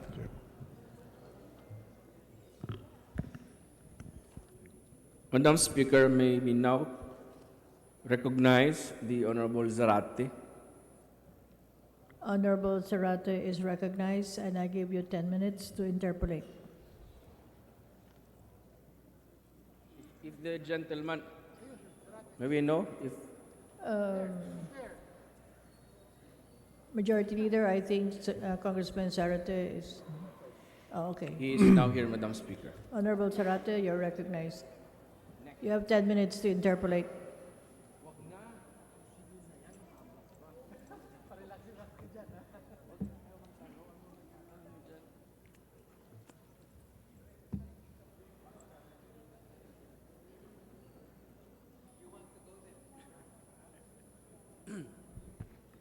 Thank you, Madam Speaker. Good evening, Mr. Secretary. Good evening, Your Honor. My question will be also a follow-up to the questions earlier, but I'll be discussing more on the issue of lump sums still in our budget. Madam Speaker, by way of background, lump sums appropriations in budget parlance can readily be identified when the item has no specific area as to where a particular project will be implemented, like what particular region, province or district, or even city or municipality or barangay. While our General Appropriations Act has now been considered as the allotment order, lump sum appropriations are not covered by this policy. Section 3 of both the 2018 General Provisions and the proposed General Provisions for the 2019 GAA provides the following proviso. The GAA as the allotment order. The GAA, upon its effectivity, shall be considered the allotment authorizing agencies to obligate in accordance with its provisions, except for the following. A, appropriations that by virtue of law, general or special provisions and rules and regulations have conditions or requirements before their release. B, lump sum appropriations in the agency budget and special purpose funds that have no details necessary for the release. And C, those requiring a special budget under the general and special provisions of this Act. In case of automatic appropriations, the allotment shall be issued by the DBM upon compliance with the conditions provided by law. The DBM shall identify the items of appropriations in the GAA which are not covered by the above allotment order and submit a copy thereof to the Speaker of the House of Representatives, the President of the Senate of the Philippines, the House Committee on Appropriations, and the Senate Committee on Finance. Close quote. In relation to this proviso, Madam Speaker, Section 66 of the 2018 General Appropriations Act, General Provision states, release of lump sum appropriations shall be made upon compliance with the requirements under the applicable general or special provisions and submissions by the agency concerned of a special budget pursuant to Section 35, Chapter 5, Book 6 of Executive Order Number 292, and copy furnished the House of Committee on Appropriations and the Senate Committee on Finance. The special budget shall include the complete details of the programs, activities, and projects covering lump sum appropriations with the corresponding cost up to the lowest level, meaning provincial, city, municipal level, as the case may be.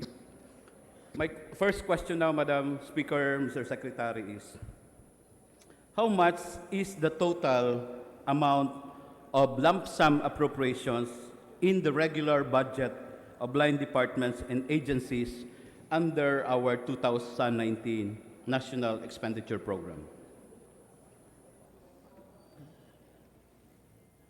I'm not aware of. There are special purpose funds, which includes the budgetary support of government corporations, contingent miscellaneous personal benefits fund, etc., etc. That's about 491.5 billion, Your Honor. 491.5 billion. 491.5. It does not include, for example, the internal revenue allotment, which, as you know, is automatically appropriated, Yes. which is about 522.8 billion. So, aside from the internal revenue allotment and other automatic appropriations, we have 491.5 billion as lump sums in the 2019 budget. Okay, so if you include the special purpose funds, which you meant, it's 491.5 billion, and then if you include the automatic appropriations, that's about 980.8 billion, okay? That includes in the ERA, of course, the interest payments, the net lending, etc., etc. Thank you, Mr. Secretary, Madam Speaker. How about the total amount of allotted to those classified as centrally managed items, or CMIs, Mr. Secretary, Madam Speaker? How much is the total amount of this particular fund? We don't have that here right now, but I will provide you, Your Honor, in writing, if you don't mind. Your Honor. Please do so. Okay. Next. So you mentioned earlier that the SPF alone is 491.5 billion. Correct, Your Honor. Okay. Now, for the lump sum appropriation under SPFs, did you consider, Mr. Secretary, Madam Speaker, the actual obligations of these items in the previous years in relation to the amount allocated to these items for the fiscal year 2019? They are mostly disbursed, Your Honor. Very high utilization rate. There is a very high utilization rate. Utilization rate. For example, these miscellaneous personal benefits fund, these are for positions created and these are transferred to departments. So more or less they are highly utilized, Your Honor. The allocation to local government units, that's usually used up. Contingent fund usually used up.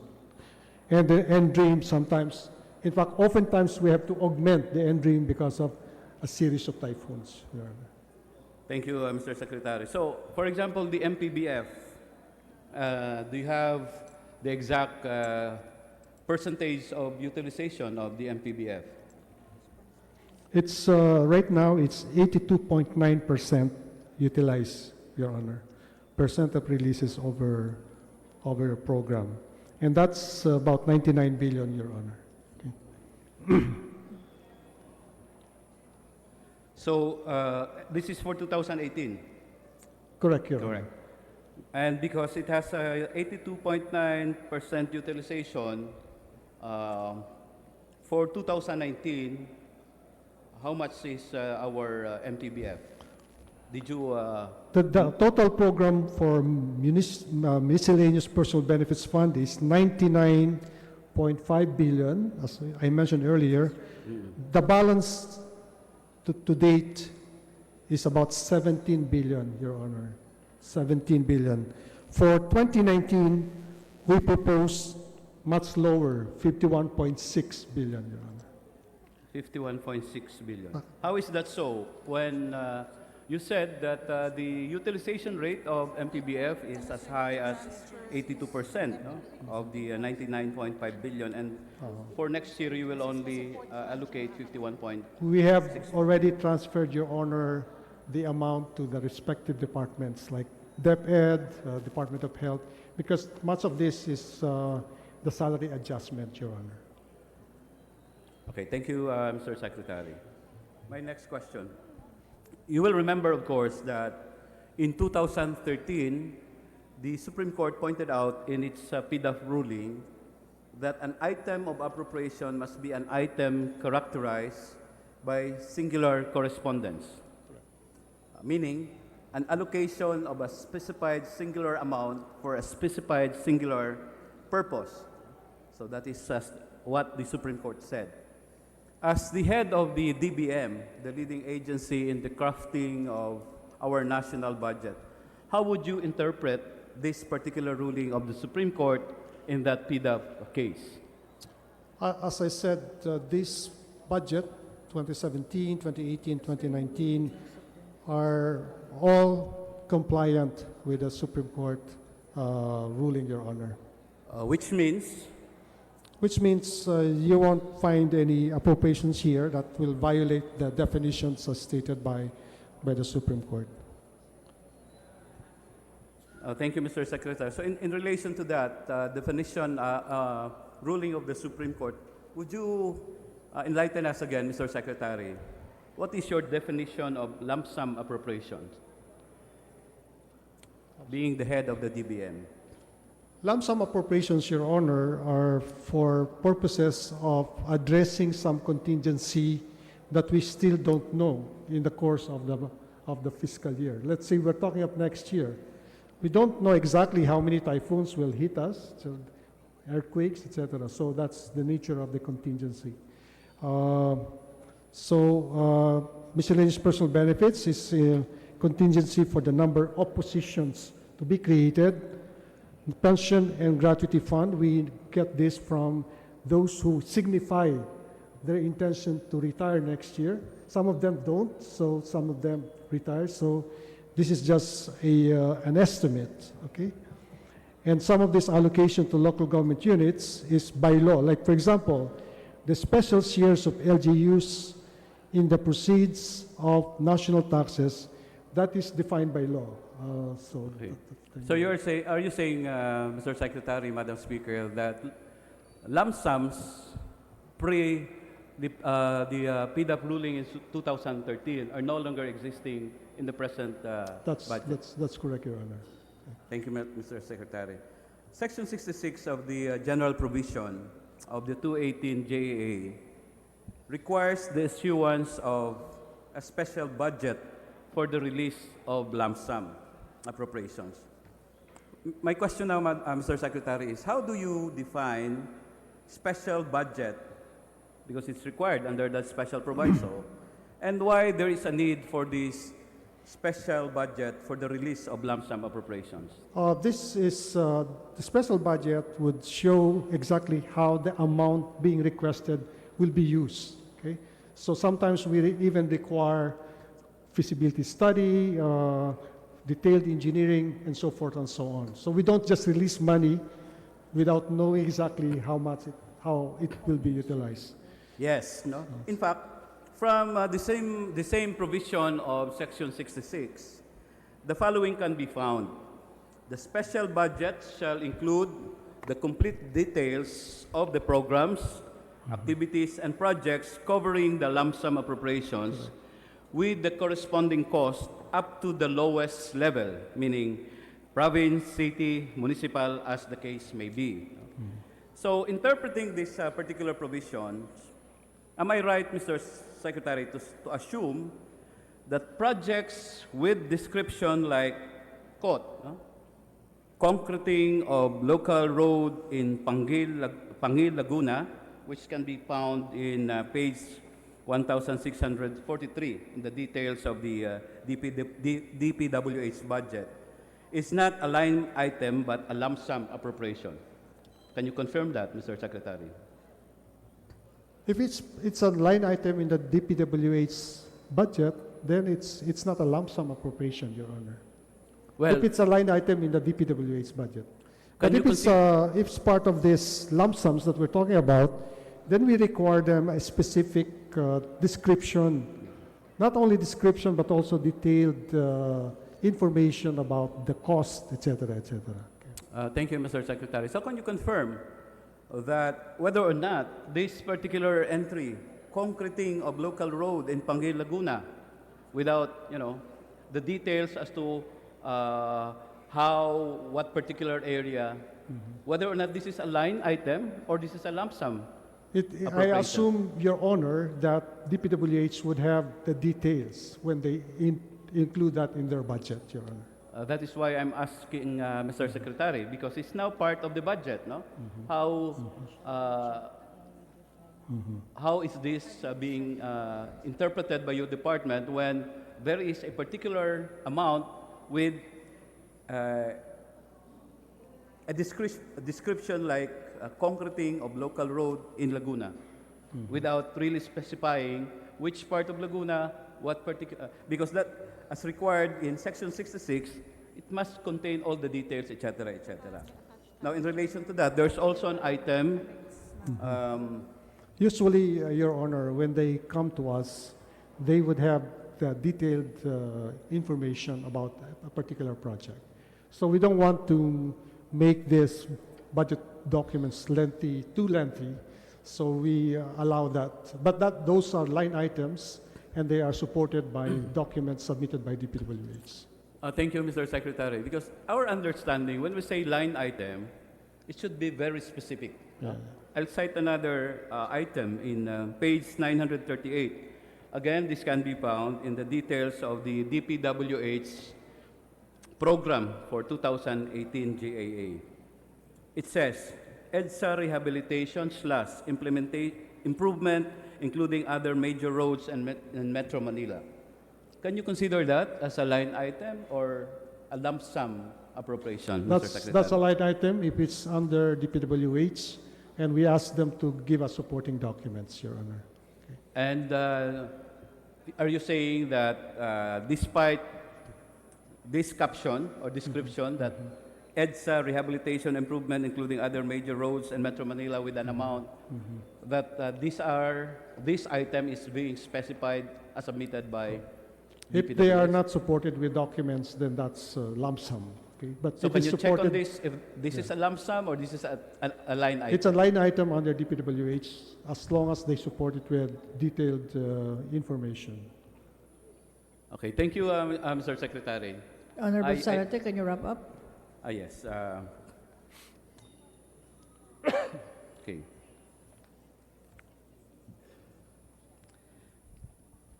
May I inquire now, Mr. Secretary, are there lump sum items in the 2018 JAA and the proposed 2019 National Expenditure Programs, which is captioned as 4 comprehensive releases?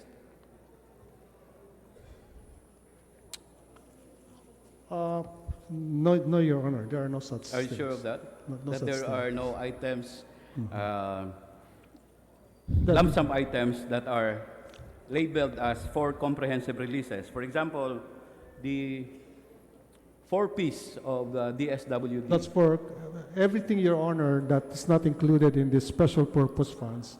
They are comprehensively released. So they are labeled as comprehensive releases with a corresponding lump sum amount. Yes, Your Honor. Thank you. As I Now- said, the General Appropriations Act itself is the release document. Okay. I have still other questions, but can I just go to this last item, Madam Speaker? Under Table B-8 of the regional allocation in the NEP by department, special purpose funds for calendar year 2018, the distribution of the government expenditure by region is reflected. And under that report, one will find the inequitable distribution of funds by region. As I was reviewing that, do you share the same observation, Mr. Secretary, that the distribution of fund is inequitable if you look at it from the National Capital Region down to the ARMM?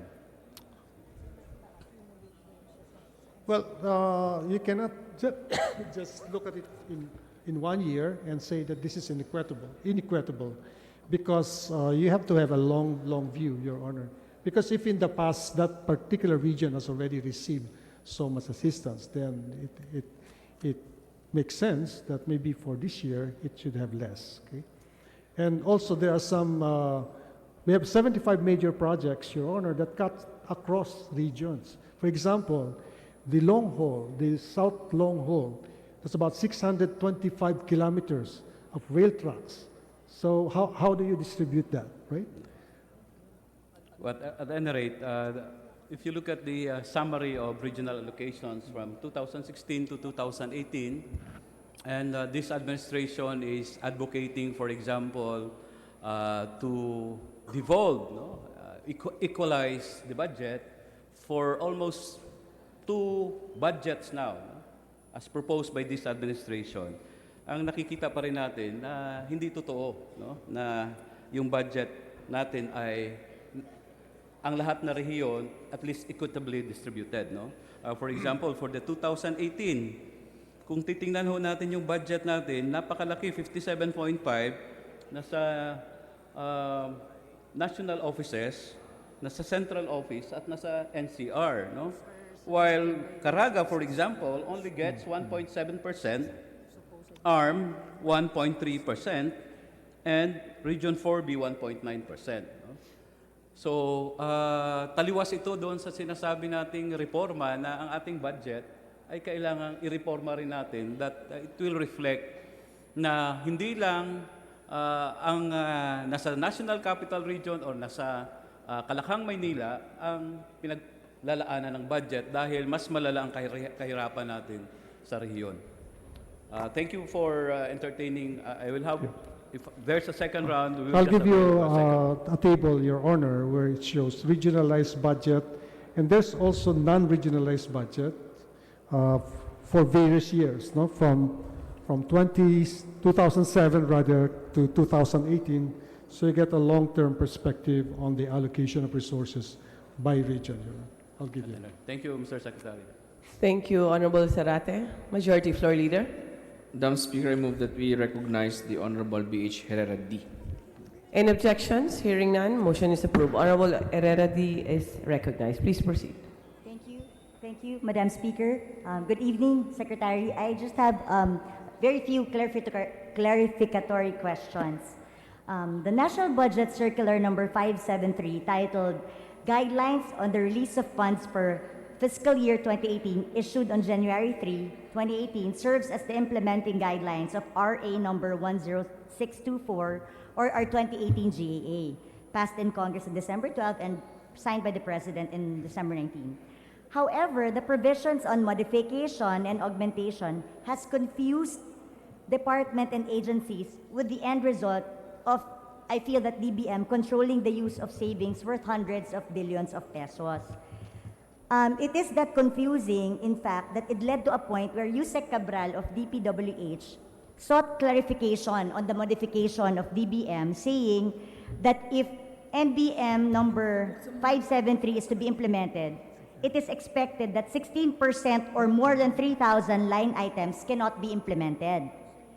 DBM replied by stating, dun po lang ako nagulat dun sa reply ng DBM, because it stated there that instead of issuing clear guidelines, DBM said modifications of allotment can be allowed subject to further discussions with DBM.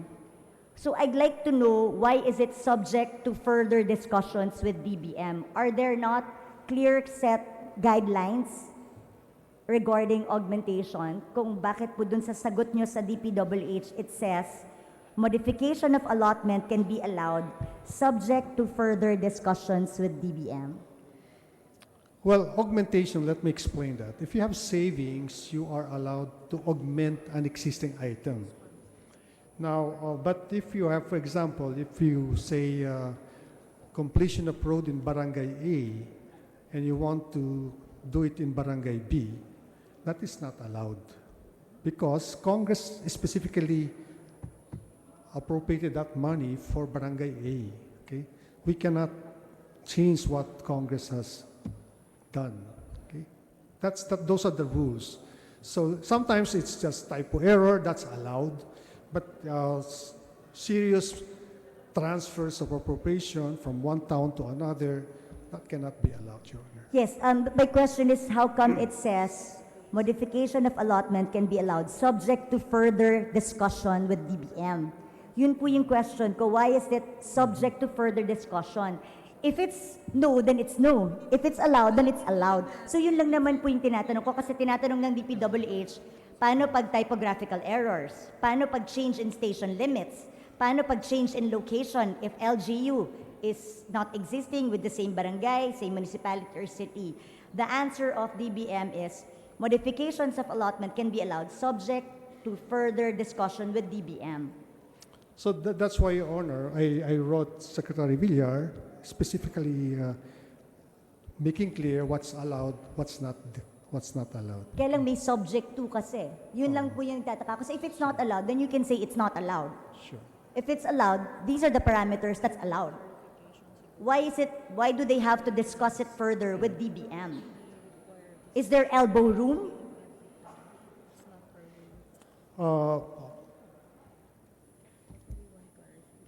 What exactly, for example, what project, specific project do you have in mind? Hindi ko po alam. Kasi pinakita ko lang po yung reply ninyo na sinasabing, kasi I understand if you say it's not allowed, then clear cut yon, hindi allowed. But when you say it is allowed, but you have to discuss with DBM, then that leaves subjectivity in the matter. Kaya po sila nalilito kasi bakit may allowable ba up to what point? Kasi nung una may type error, merong change in the plan. So, That's the only great case. so how do we answer her? Ang magiging issue kasi it's cut and dry. It's cut and dry. But this one, they wanted the Is there a separate letter from this? That's the answer that we prepared, sir. Tapos may mga annexes yan. So, I think, sir, the reason why this is our requirement is because magulo nga yung request. So we wanted them to clarify to us.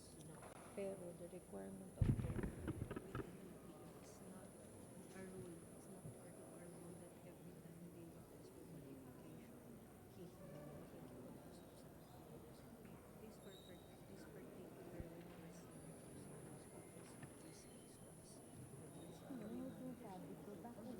discuss with us so that they can correct and Where we're starting this open.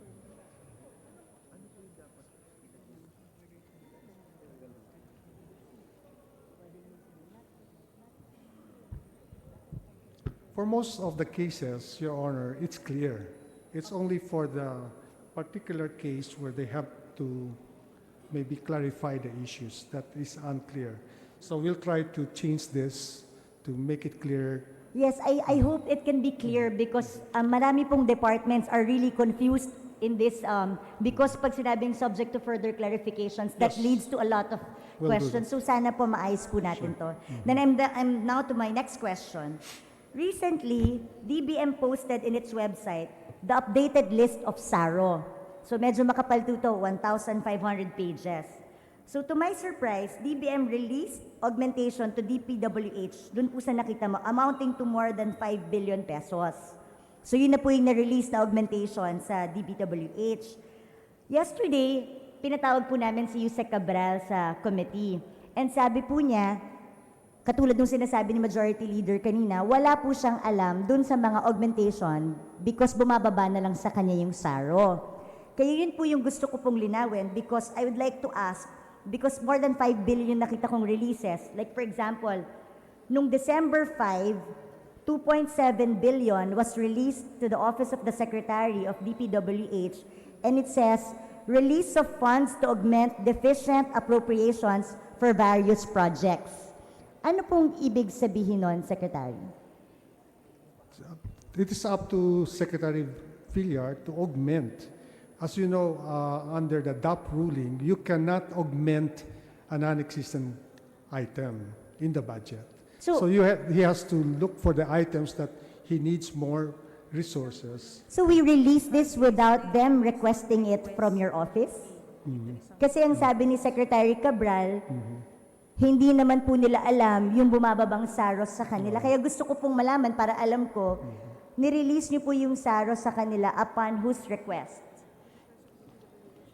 Did they also have a request? I can read the letter here from Mark Villar Apo. to augment. We are hereby request for the release of funds in the total amount of 730 million for the construction rehabilitation of various infra projects indicated in the ATAS Annex A. So this came from Secretary Villar himself. So, ito pong 5 billion, is it safe to say, para alam ko po, kasi syempre I'm just coming out from what Yusek Cabral stated yesterday, that they don't know the SARO that goes down. Marami po kaming naka-witness noon na sinabi niya. So yung more than 5 billion po ba na augmentation are all requests of DPWH? So these are the requests, and this is the Annex A with the signature of Cabral.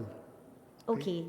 Okay. So at least, pwede po bang humingi po ako ng kopya so that when we call them again, because before any SAROs to be released, gusto natin syempre makakita ng, syempre nire-require niyo yung program of works, validation, Correct, and then, so kompleto po lahat. May paper trail po lahat itong SARO releases.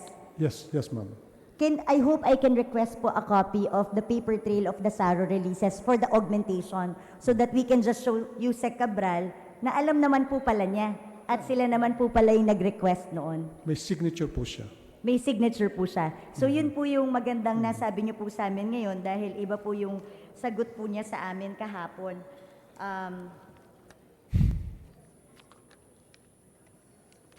And then, so do you require their endorsement before you process any request for augmentation? Yes, we do not know what projects they want to fund out of their savings. So we ask for their list, and then we forward it to the Office of the President, and then it goes back to them, Your Honor. Dun po sa nakita ko, how come there are no augmentations for other agencies, only DPWH? Except, of course, for PS and RLIP. We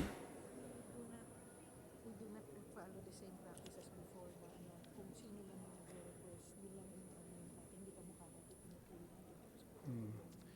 Yes, the old practice, Your Honor, is that they have a separate, they pull it together, and then out of that pool, they fund projects. Okay, we identify where the money is coming from, and then we ask them, where do you want to use the money? Okay. May ibang agencies din po ba na nag-request for augmentation? Meron din po. Because I didn't see, I didn't see it in the SARO but you have released augmentation to them already. The biggest department with savings is the Department of Public Works. Okay. So it's DPWH. Yes. And then gusto ko lang din pong linawin because you answered a while ago that the savings will be reflected in the BESF. Wala naman po yata doon yung reflection ng savings sa BESF. Kasi makikita po yan sa national expenditure hanggang 2017 lang. Wala pa po yung 2018.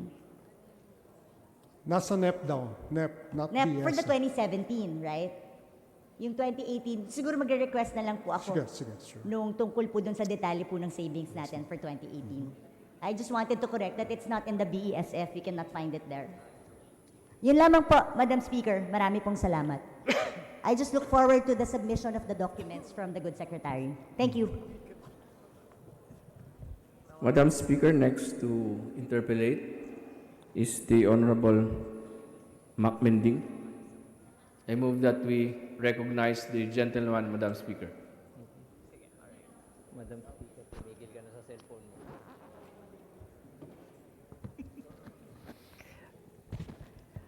May we recognize the Honorable Mending to interpellate, Madam Speaker. Any objections? Hearing none, motion is approved. Honorable Mending is recognized. Please proceed. Assalamualaikum and good evening, Madam Speaker, good Secretary, sir. Magandang gabi po. And Good to evening, your good evening. family, the DBM, good evening. Galing po kasi ako sa Marawi kahapon, kaya yun yung una kong tanong. The NEP submitted to Congress is the President's budget. Tama po. That's correct, Your Honor. Ang naka-earmark po sa NDREAM Fund for Marawi Rehabilitation is 3.5 billion. Ito po ba indicative of the priority of the President? No, Your Honor, in addition to the this is for 2019 or 2018? 2019 po. There are more funds from the 2018, and we have recently had a pledging session where I think we raised something like 35 billion out of possible 70 billion, Your Honor. Thank you, Madam Speaker. May we know in what agencies are the funds intended for the rehabilitation of Marawi embedded? Usually, it's Public Works, National Housing Authority, and the HUDCC, Your Honor. I am talking about the proposed 2019 budget, Madam Speaker, because sa pagsuyod ko ng budget na yun, wala po ako nakita eh. May we confirm, Madam Speaker, from the good Secretary, saan po ngayon siya nakalagay, magkano, anong proyekto yung para sa rehabilitation ng Marawi? For 2018, under NDREAM allocation, we have regular 7.6 billion, another 2 billion for what we call parametric insurance, and then another 10 billion just really for Marawi. You know? Yes, So that's a Madam total Speaker, 2018 po yun currently 19.6. Now, 10 for- billion. for Yung 2019 po na proposal No, of in the addition- President's budget, In magkano po? addition, okay, in 2019, we have 16.5 billion for Marawi, and then 3.5 billion again for Marawi, or a total of 20 billion. And then in addition, we have quick response funds of about 6.45 billion, Your Honor. May we know saan po yung 16 billion? Saan pong ahensya nakalagay yung pondo Sa na yun? NDREAM, sa NDREAM siya. My reading of the NDREAM is that the earmark is only 3.5 billion for Marawi rehabilitation under the NEP and adopted by GOV. May we confirm from the good Secretary, Madam Speaker? I was informed that we have set aside 16.5 billion if it's really necessary on top of the 3.5 billion. So for a total of 20 billion. Yes, Madam Speaker, Secretary, gusto ko pong malaman, nasaan yung 16.5? Nakasulat ba siya sa GAB ngayon? Nasa NDREAM po, nasa NDREAM. NDREAM. The NDREAM fund is how much for 2019 proposed? Total of 20 billion, Your Honor. 20 billion. So 3.5 is earmarked for Marawi. May mga QRF po ba dyan? Yung QRF is separate. Nasa You mga have- agencies. You have 6.4 billion QRF. Okay. Sa mga agencies. Yes, So 3.5 plus 6.4, that makes 9.9. You have a balance of 11. Where is that 16 billion, Madam Speaker? That the 20 billion is 16.5 plus 3.5. Okay, that's NDREAM proper. Yes. Yes, and I then you understand. have QRF of 6.45 billion. Okay. So meaning to say, balance yung 16.5 na walang earmarking. Wala pang commitment yun. Wala pang Yes. commitment yun. So available siya if and when necessary for Marawi Rehab. Correct. It can be earmarked It can for be. Marawi Rehab. Plus, you know, we have also foreign loans. We can actually use that in the event that there's really a need for it. Okay. Yes, my point, Madam Speaker, is this. Are we saying that mas gugustuhin pa natin yung foreign funding para sa rehabilitation ng mga kapatid natin sa Marawi kesa yung guarantee ng General Appropriations Act? Madam Speaker, is it the policy of this administration? It cannot be done within 1 year anyway. Okay, we're cash budgeting. We do not want to over budget and then it will not be used for 2019, Your Honor. Okay. Yes, again, my question is, are we or is this administration's policy to use foreign funding for the rehabilitation of Marawi rather than local funds or in the General Appropriations Act, Madam Speaker? Policy question lang po, Mr. Secretary.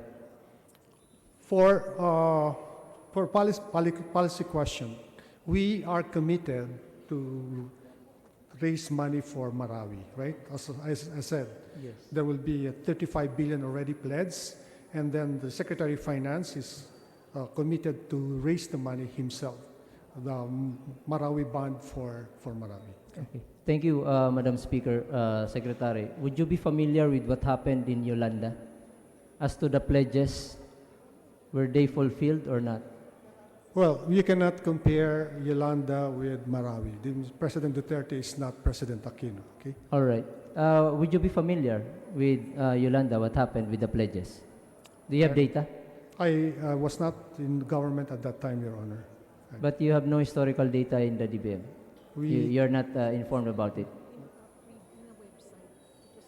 It's, I was informed that it's posted in the website, Your Honor. All right. Thank you, Madam Speaker. Ang next question ko po is yung, para matuto tayo, ano po yung unappropriated surplus of the general fund? Unappropriated surplus. It's an account where you put the reversions. It's not really a real account. I was told that it's not a real account. It is an account where you put all the reversions, Your Honor. You put all the what? Reversions, the money that was not spent will revert to that fund. Would you have historical data with you for the past 2 years only? Let's say 16 and 17. How much unappropriated surplus of the general fund for 16 and 17? Unaccounted surplus is BTR score. Where's it? No. How much? Tinatanong niyo how much. It is the Bureau of Treasury, Your Honor, that has the total amount. We'll give you a copy of that in writing. Thank you. How is this unappropriated surplus of the general fund utilized? It's not utilized, Your Honor. It's, as I said, Because it goes to a different account. And then how do we draw from that? how do we do? As I said, it's already a reversion, so you don't draw from it, Your Honor. So you can utilize it for what purpose? You cannot utilize it, Your You Honor. cannot use it anymore. You cannot use it anymore. the Treasury knows how much is the total? Yes, and we will ask them to provide you a copy, Your Honor. Okay. So in the definition of savings, can it be posted again? There is, I asked this before about abandonment of a program, activity, or a project. In Could this somebody post, administration, savings? has the power of abandonment of appropriation or a program, activity, or project been used? Has it been exercised, the power of abandonment? Yes, there are some projects that have been abandoned, Your Honor. May we know what these projects were abandoned? We'll ask the agencies to come up with a list of the projects they have abandoned, Your Honor. Thank you, Madam Speaker, good Secretary. May we know the limitation once a program, activity, or project is abandoned? What would be the effect? Well, I think the rule is you cannot no longer ask for money for that particular project for the next 2 fiscal years. Precisely, we're As a asking penalty. that, Madam Speaker, good Secretary, to be able to determine if that rule was followed. So in case final discontinuance or abandonment is used as basis in the declaration of savings, such discontinued or abandoned program, activity, or project shall no longer be proposed for funding in the next 2 fiscal years. Yes, Madam Speaker. Gusto po nating malaman kung ano yung inabandon so that we would be able to know if the same program, activity, or project has been funded in the NEP of 2019 or as what we have indicated in the GOB. That's why we're asking for the list. We'll give you the list, Your Honor. We don't have it right now. Thank you. Madam Speaker, would the Secretary please distinguish for us impoundment of appropriation from abandonment of a program, activity, or a project? Impoundment is when a decision is made not to release the money because of maybe some unmanageable public sector deficit. So a decision not to release. Yes. Would that be the same with abandonment? No, that's different. The abandonment is the money has already been released, and then You abandon the implementation. and then the agency has abandoned the project. Abandon the implementation. Yes. Would that be Before you correct? proceed, let me remind you, Honorable Mending, that there's a 10-minute rule. And if you can hopefully wrap up. Thank you. Thank you, Madam Speaker. Yun lang po yung gusto kong maintindihan kasi yung distinction ng impoundment at saka abandonment. Because in impoundment, there is a joint resolution coming from both houses agreeing to the impoundment. Whereas in abandonment, that is the power of the President or those authorized. Would that be correct, Mr. Secretary? Correct, Your Honor. Thank you. Madam Speaker, good evening. Thank you, Honorable Mending. Majority Floor Leader. Madam Speaker, the next member to interpolate is Honorable Butch Pichay from the 1st District of Surigao del Sur. Any objections? Hearing none, motion is approved. Honorable Pichay is recognized. Please proceed, sir. Thank you, Madam Speaker. I wouldn't have asked question, but I did not like the answer when the minority floor leader asked a question. I would like to ask whether the policy of not releasing the money intended for road maintenance is a policy that is a written policy. As you said, it is the policy of the administration not to release because there was a plan to abolish. Is it a written policy? No, it's not written. It's a result of various top-level meeting in the palace, Your Honor. So there is no written policy? Yes, Your Honor. Are you aware that an MBUC is a law? We know that, Your Honor. You know that. So an unwritten policy can amend the law. In other words, you can violate the law because there is an unwritten policy. The policy is not to release. That's the policy by the President. Okay. My question is, can a policy amend the law? Because the law states, I think I have a copy of the law. Let me read.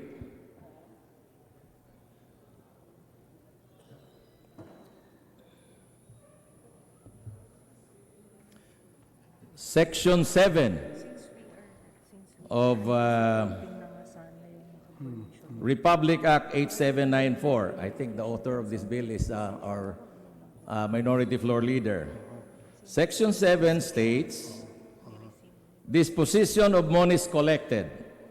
All monies collected under this act shall be earmarked solely and used exclusively for road maintenance and the improvement of road drainage, for the installation of adequate and efficient traffic lights and road safety devices, and number 3, for the air pollution control.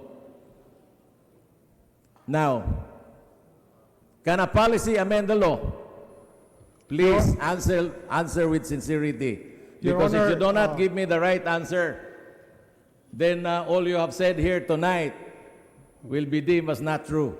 Your Honor, we have anticipated the abolition of the road board. Okay? We have anticipated that. It's been You passed cannot by the House. anticipate an abolition. Since it was not abolished, It's then been it is passed your by the- duty. I'm still speaking. Since it was not abolished, then it is your duty to release. Only after it is abolished, then you do not release the funds, because the law dictates that you have to release it. So it's still the policy that will count? Let me ask you. Yes. Because then you will be liable to an anti-graft.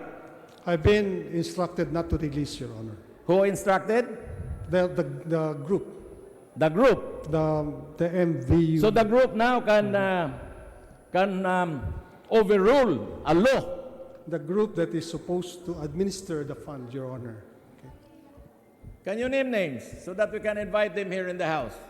You have Secretary Dominguez, myself, Secretary Togade, Secretary Villar, and the So head that of group, yes. so that group can now amend the law passed by Congress? I don't think so, Your Honor. If you don't think so, then why don't you release the funds? Because it is mandated by law that you have to release it. There is no instruction for me to release the fund, Your Honor. The law is the instruction. Many of the laws, Your Honor, may or may not be released. It's just a matter of programming, Your So in Honor. other words, you are not going to follow the law because 4 people instructed you not to release. I Right, mean, so I don't want to belabor the issue, but the fact that Congress passed a law and then that law is not being followed, then Your Honor, if I remember, you passed a law abolishing it. The Senate we also have passed not a law. passed a law abolishing. There were bills that were actually proposed, but there Senate was no also- law passed to abolish it. The Senate Let also me ask you ratified. now, Okay. has the MBUC been abolished? No, not yet. So if it is not abolished, why did you not release the funds? Because I the have mandate of the law is that you have to release the fund exclusively for the purposes that I mentioned. I have no contrary instruction from the top, Your Honor. The instruction comes from the law. Submit to us the written instruction. Okay. Because from that written instruction, then we will continue our question hour. Now, another question, I'll move to another question. I understand that around 7.5 billion has been allocated for the ASEAN Games. ASEAN game. Yeah. Yes, Your Honor. So, saan po nakalagay yung 7.5 billion na yan? Right now, it's the Department of Foreign Affairs, Your Honor. Is the Department of Foreign Affairs mandated to conduct tournaments I understand or competition? I understand that the Senate is going to transfer it to the Sports Commission, Your Honor. So how did it come to pass that money intended for sports will be allocated in the Department of Foreign Affairs? It was requested by then Senate Foreign Affairs Secretary, who's on top of the ASEAN game. In other words, let's say the Department of Foreign Affairs will request that 10 billion be allocated for infrastructure in the Department of Foreign Affairs. You're going to follow that? For what purpose, Your Honor? Well, for the purpose of building. For the purpose of building, we will allow it if it's for the building of the Because- the Department of Foreign Affairs. The Department of Foreign Affairs has no mandate. Has no mandate. There is an agency that has the mandate to promote sports and to spend money for various international events, which is the PSC. So in the first place, why did you not put it sa PSC? Ano bang milagro yan? Well, we have precedent on that before. We place under the Office of the President the APEC and the ASEAN. Again? Remember, we hosted both ASEAN and APEC. We put the budget under the Office of the President. Okay? Well, that should be understood because we are the host of that event, and the President was very much involved in that. But this is sports, you know. This is not about diplomatic relationship. This is about sports, and there is an agency tasked to do these things, which is the PSC. Ang tanong ko lang, bakit nilagay nyo dyan sa, sa Department of Foreign Affairs when it should have been placed under the PSC, which is the agency that is mandated to do these things? I understand that at that time, the Department of Foreign Affairs Secretary was the chairman of the ASEAN Committee. Even if you are the No, chairman. but he is no longer there. It will be transferred to the Sports Commission. Are you aware that the new Secretary of Foreign Affairs does not want that money there? Because if they're going to spend it, how are they going to liquidate it? It is not related to their job. That is why it's going to be transferred to the Sports Commission. But why did you put it there? You're supposed to be the Secretary of DBM. It was You should have told them, I cannot put it there because you don't have the mandate. I'd rather put it at PSC. Anyway, Madam Speaker, I don't need the answer. I don't want to belabor the issue. That's all. Thank you very much. And good evening, everyone. Majority Leader. Madam Speaker, I'd like to, the next person to interpolate is from the minority, Representative Salvador Bilaro of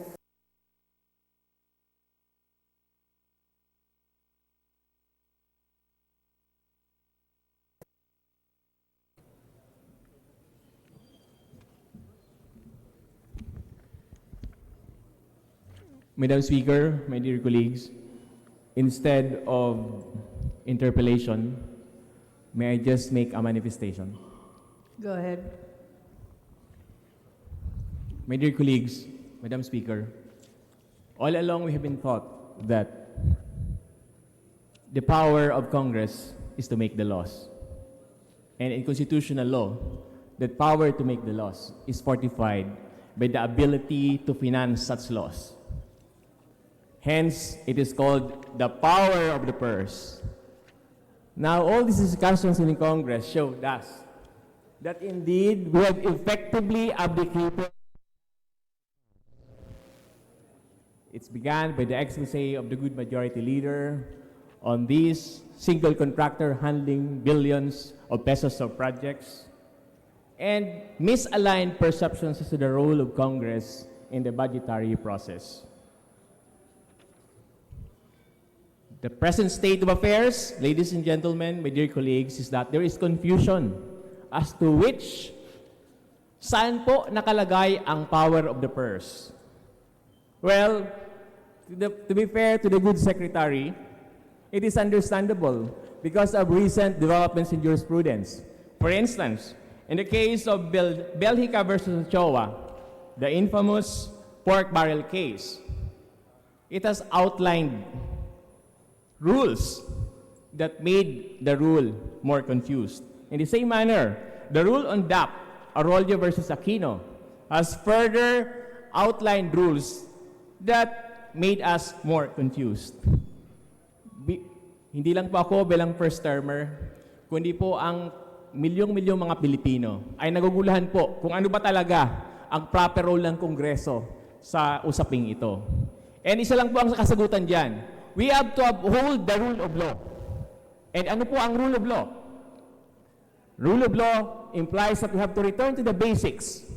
And the basics is that ito po ang principle of separation of powers. A principle is enshrined as early as the case of Angara versus Electoral Commission. And the rule is here, ladies and gentlemen. May I just remind the body, there should be, the standard is this one. There should be a faithful implementation of the role of the executive implementing the project. The keyword is faithful implementation of the executive power. Ngayon po, tanungin natin, ang batas po ay nakalagay sa GAA, GAA. Ito po ay nakalagay doon explicitly kung ano po ang provisions na dapat gawin ng DBM. Let me outline it.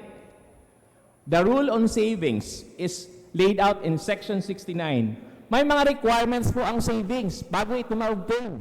Ang tanong ko po sa Good Secretary, has the department been faithful in implementing the provisions, the terms and conditions of this provision? The rule of augmentation is laid out in Section 70. Bago po magkaroon ng augmentation, meron po itong mga preconditions. Again, the question, was the Department of Budget and Management faithful to implement it? And may corollary tanong po doon, faithful to whom? Faithful to the mandate? Kanina po, narinig ko, faithful to the President. But is the President the deciding factor in determining who should dispense the budget? May confusion po tayo doon, malaking confusion. Section 95 on financial reports, nakalagay po doon, quarterly reporting to the House of Representatives. The rule on lump sum, Section 66, nakalagay din po doon yung rules. Has the Department of Budget and Management been faithful to its provisions? Ito po sinabi kanina ni Deputy Speaker Pichay. The rule on impoundment, ang nakalagay po doon, there should be special authority.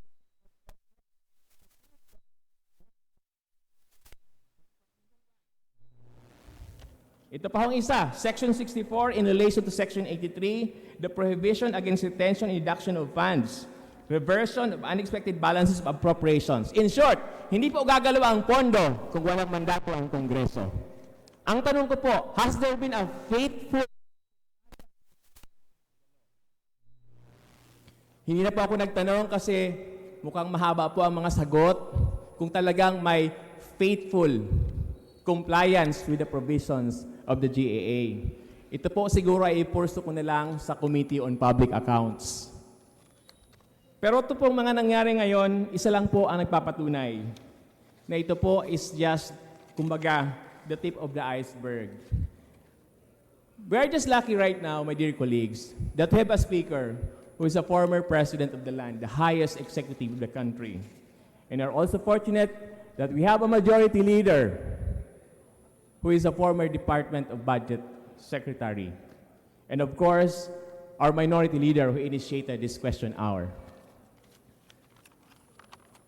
Ito pong usapang ito is larger than life. Hindi lang po ito question of power of the purse. Let me narrate to you what happened to my committee hearing this afternoon.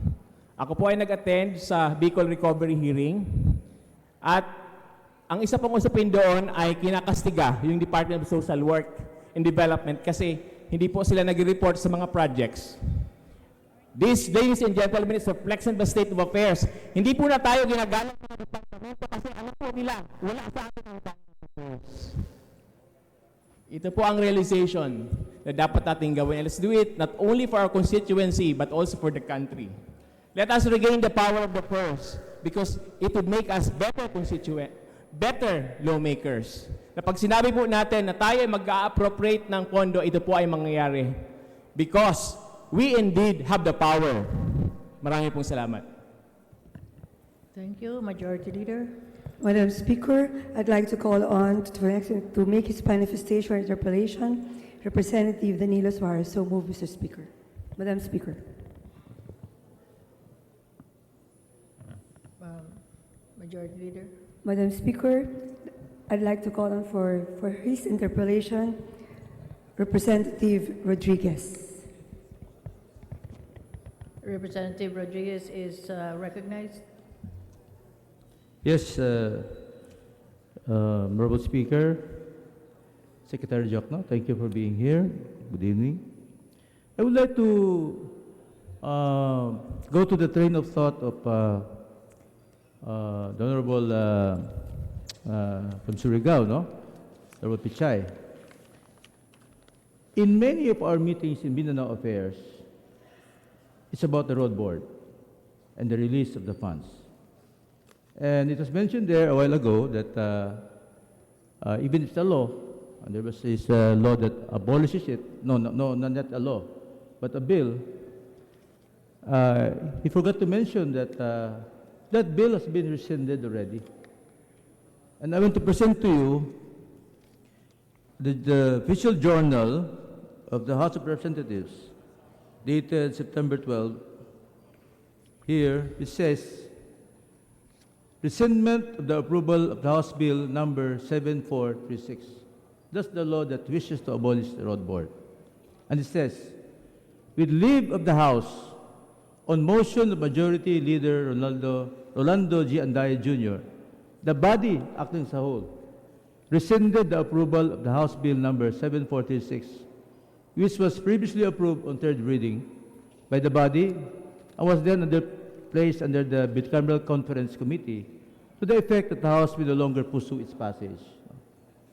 And so this is a reminder to us, Secretary, that there's no law, there's no bill already that stands for its abolition. And the law still is the road board law, the MUCC. And so I came here because during our meeting with the Mindanao Affairs, composed of 60 congressmen, I was tasked to talk to you about this resolution which we filed already to the House, which is House Resolution number 2362, which wishes to have this resolution approved, informing the Department of Budget and Management that the House of Representatives has rescinded its approval of the House Bill 7436, entitled An Act Abolishing the Road Board and Providing for the Distribution and Management of the Motor Vehicle Users Charge Collections, amending for the purpose Republic Act 87994, entitled An Act Imposing a Motor Vehicles Users Charge on owners of all types of motor vehicles and for other purposes, and release the funds for project implementation. This, in effect, is the whole picture of the road board funds. And I wish to encourage the Secretary to please reconsider the decision which is erroneous, the decision of the policymakers in the cabinet, whoever they may be, that as of now, the bill abolishing the road board has been rescinded. That was dated September 12 this year. And the Committee on Mindanao Affairs, which I chaired, has already this resolution, which is filed in the House and will be taken up in the plenary soon, probably tomorrow. And I would like just to appeal to the Secretary that all of our congressmen has not availed of the benefits given to the fund itself to repair our roads, put lights, street lights, pedestrian overpasses, and others. No? And me, as a Mindanaoan, I would really appeal to the Secretary, to your good sense of patriotism, that we in Mindanao needs the funds. We need it to be released. No? We need to have it implemented in our roads in Mindanao, which I've been an avid supporter of the advocacy for the increase in Mindanao funds. And so that is my appeal, Secretary. And if this has to be sent to the policy cabinet, then we will send this resolution so that they can change their minds, no? And even to the President. Because for all we know, we didn't know that this bill abolishing the road board has not been rescinded. And even the cabinet, for that matter, has not known that this bill has been rescinded. And say they hope that this be approved or they have to approve the bill itself. But no more. There's no bill to approve, And the law on the motor vehicle tax is still there. We'll convene the road board, Your Honor, and I'll bring this up. Yes. I sent you already an advance copy of the resolution. Yes, Your And Honor. I hope you will find time in showing this to them. And in fact, the House Journal, I'll be giving this to Yusek Emilia, Yusek Bravo. I have talked to them earlier, only that I have to tell this now on open plenary because my members in the House will be asking me what has transpired in this meeting. Thank you very much, Secretary. Thank you very much, Your Honor. Majority Leader. Madam Speaker, the last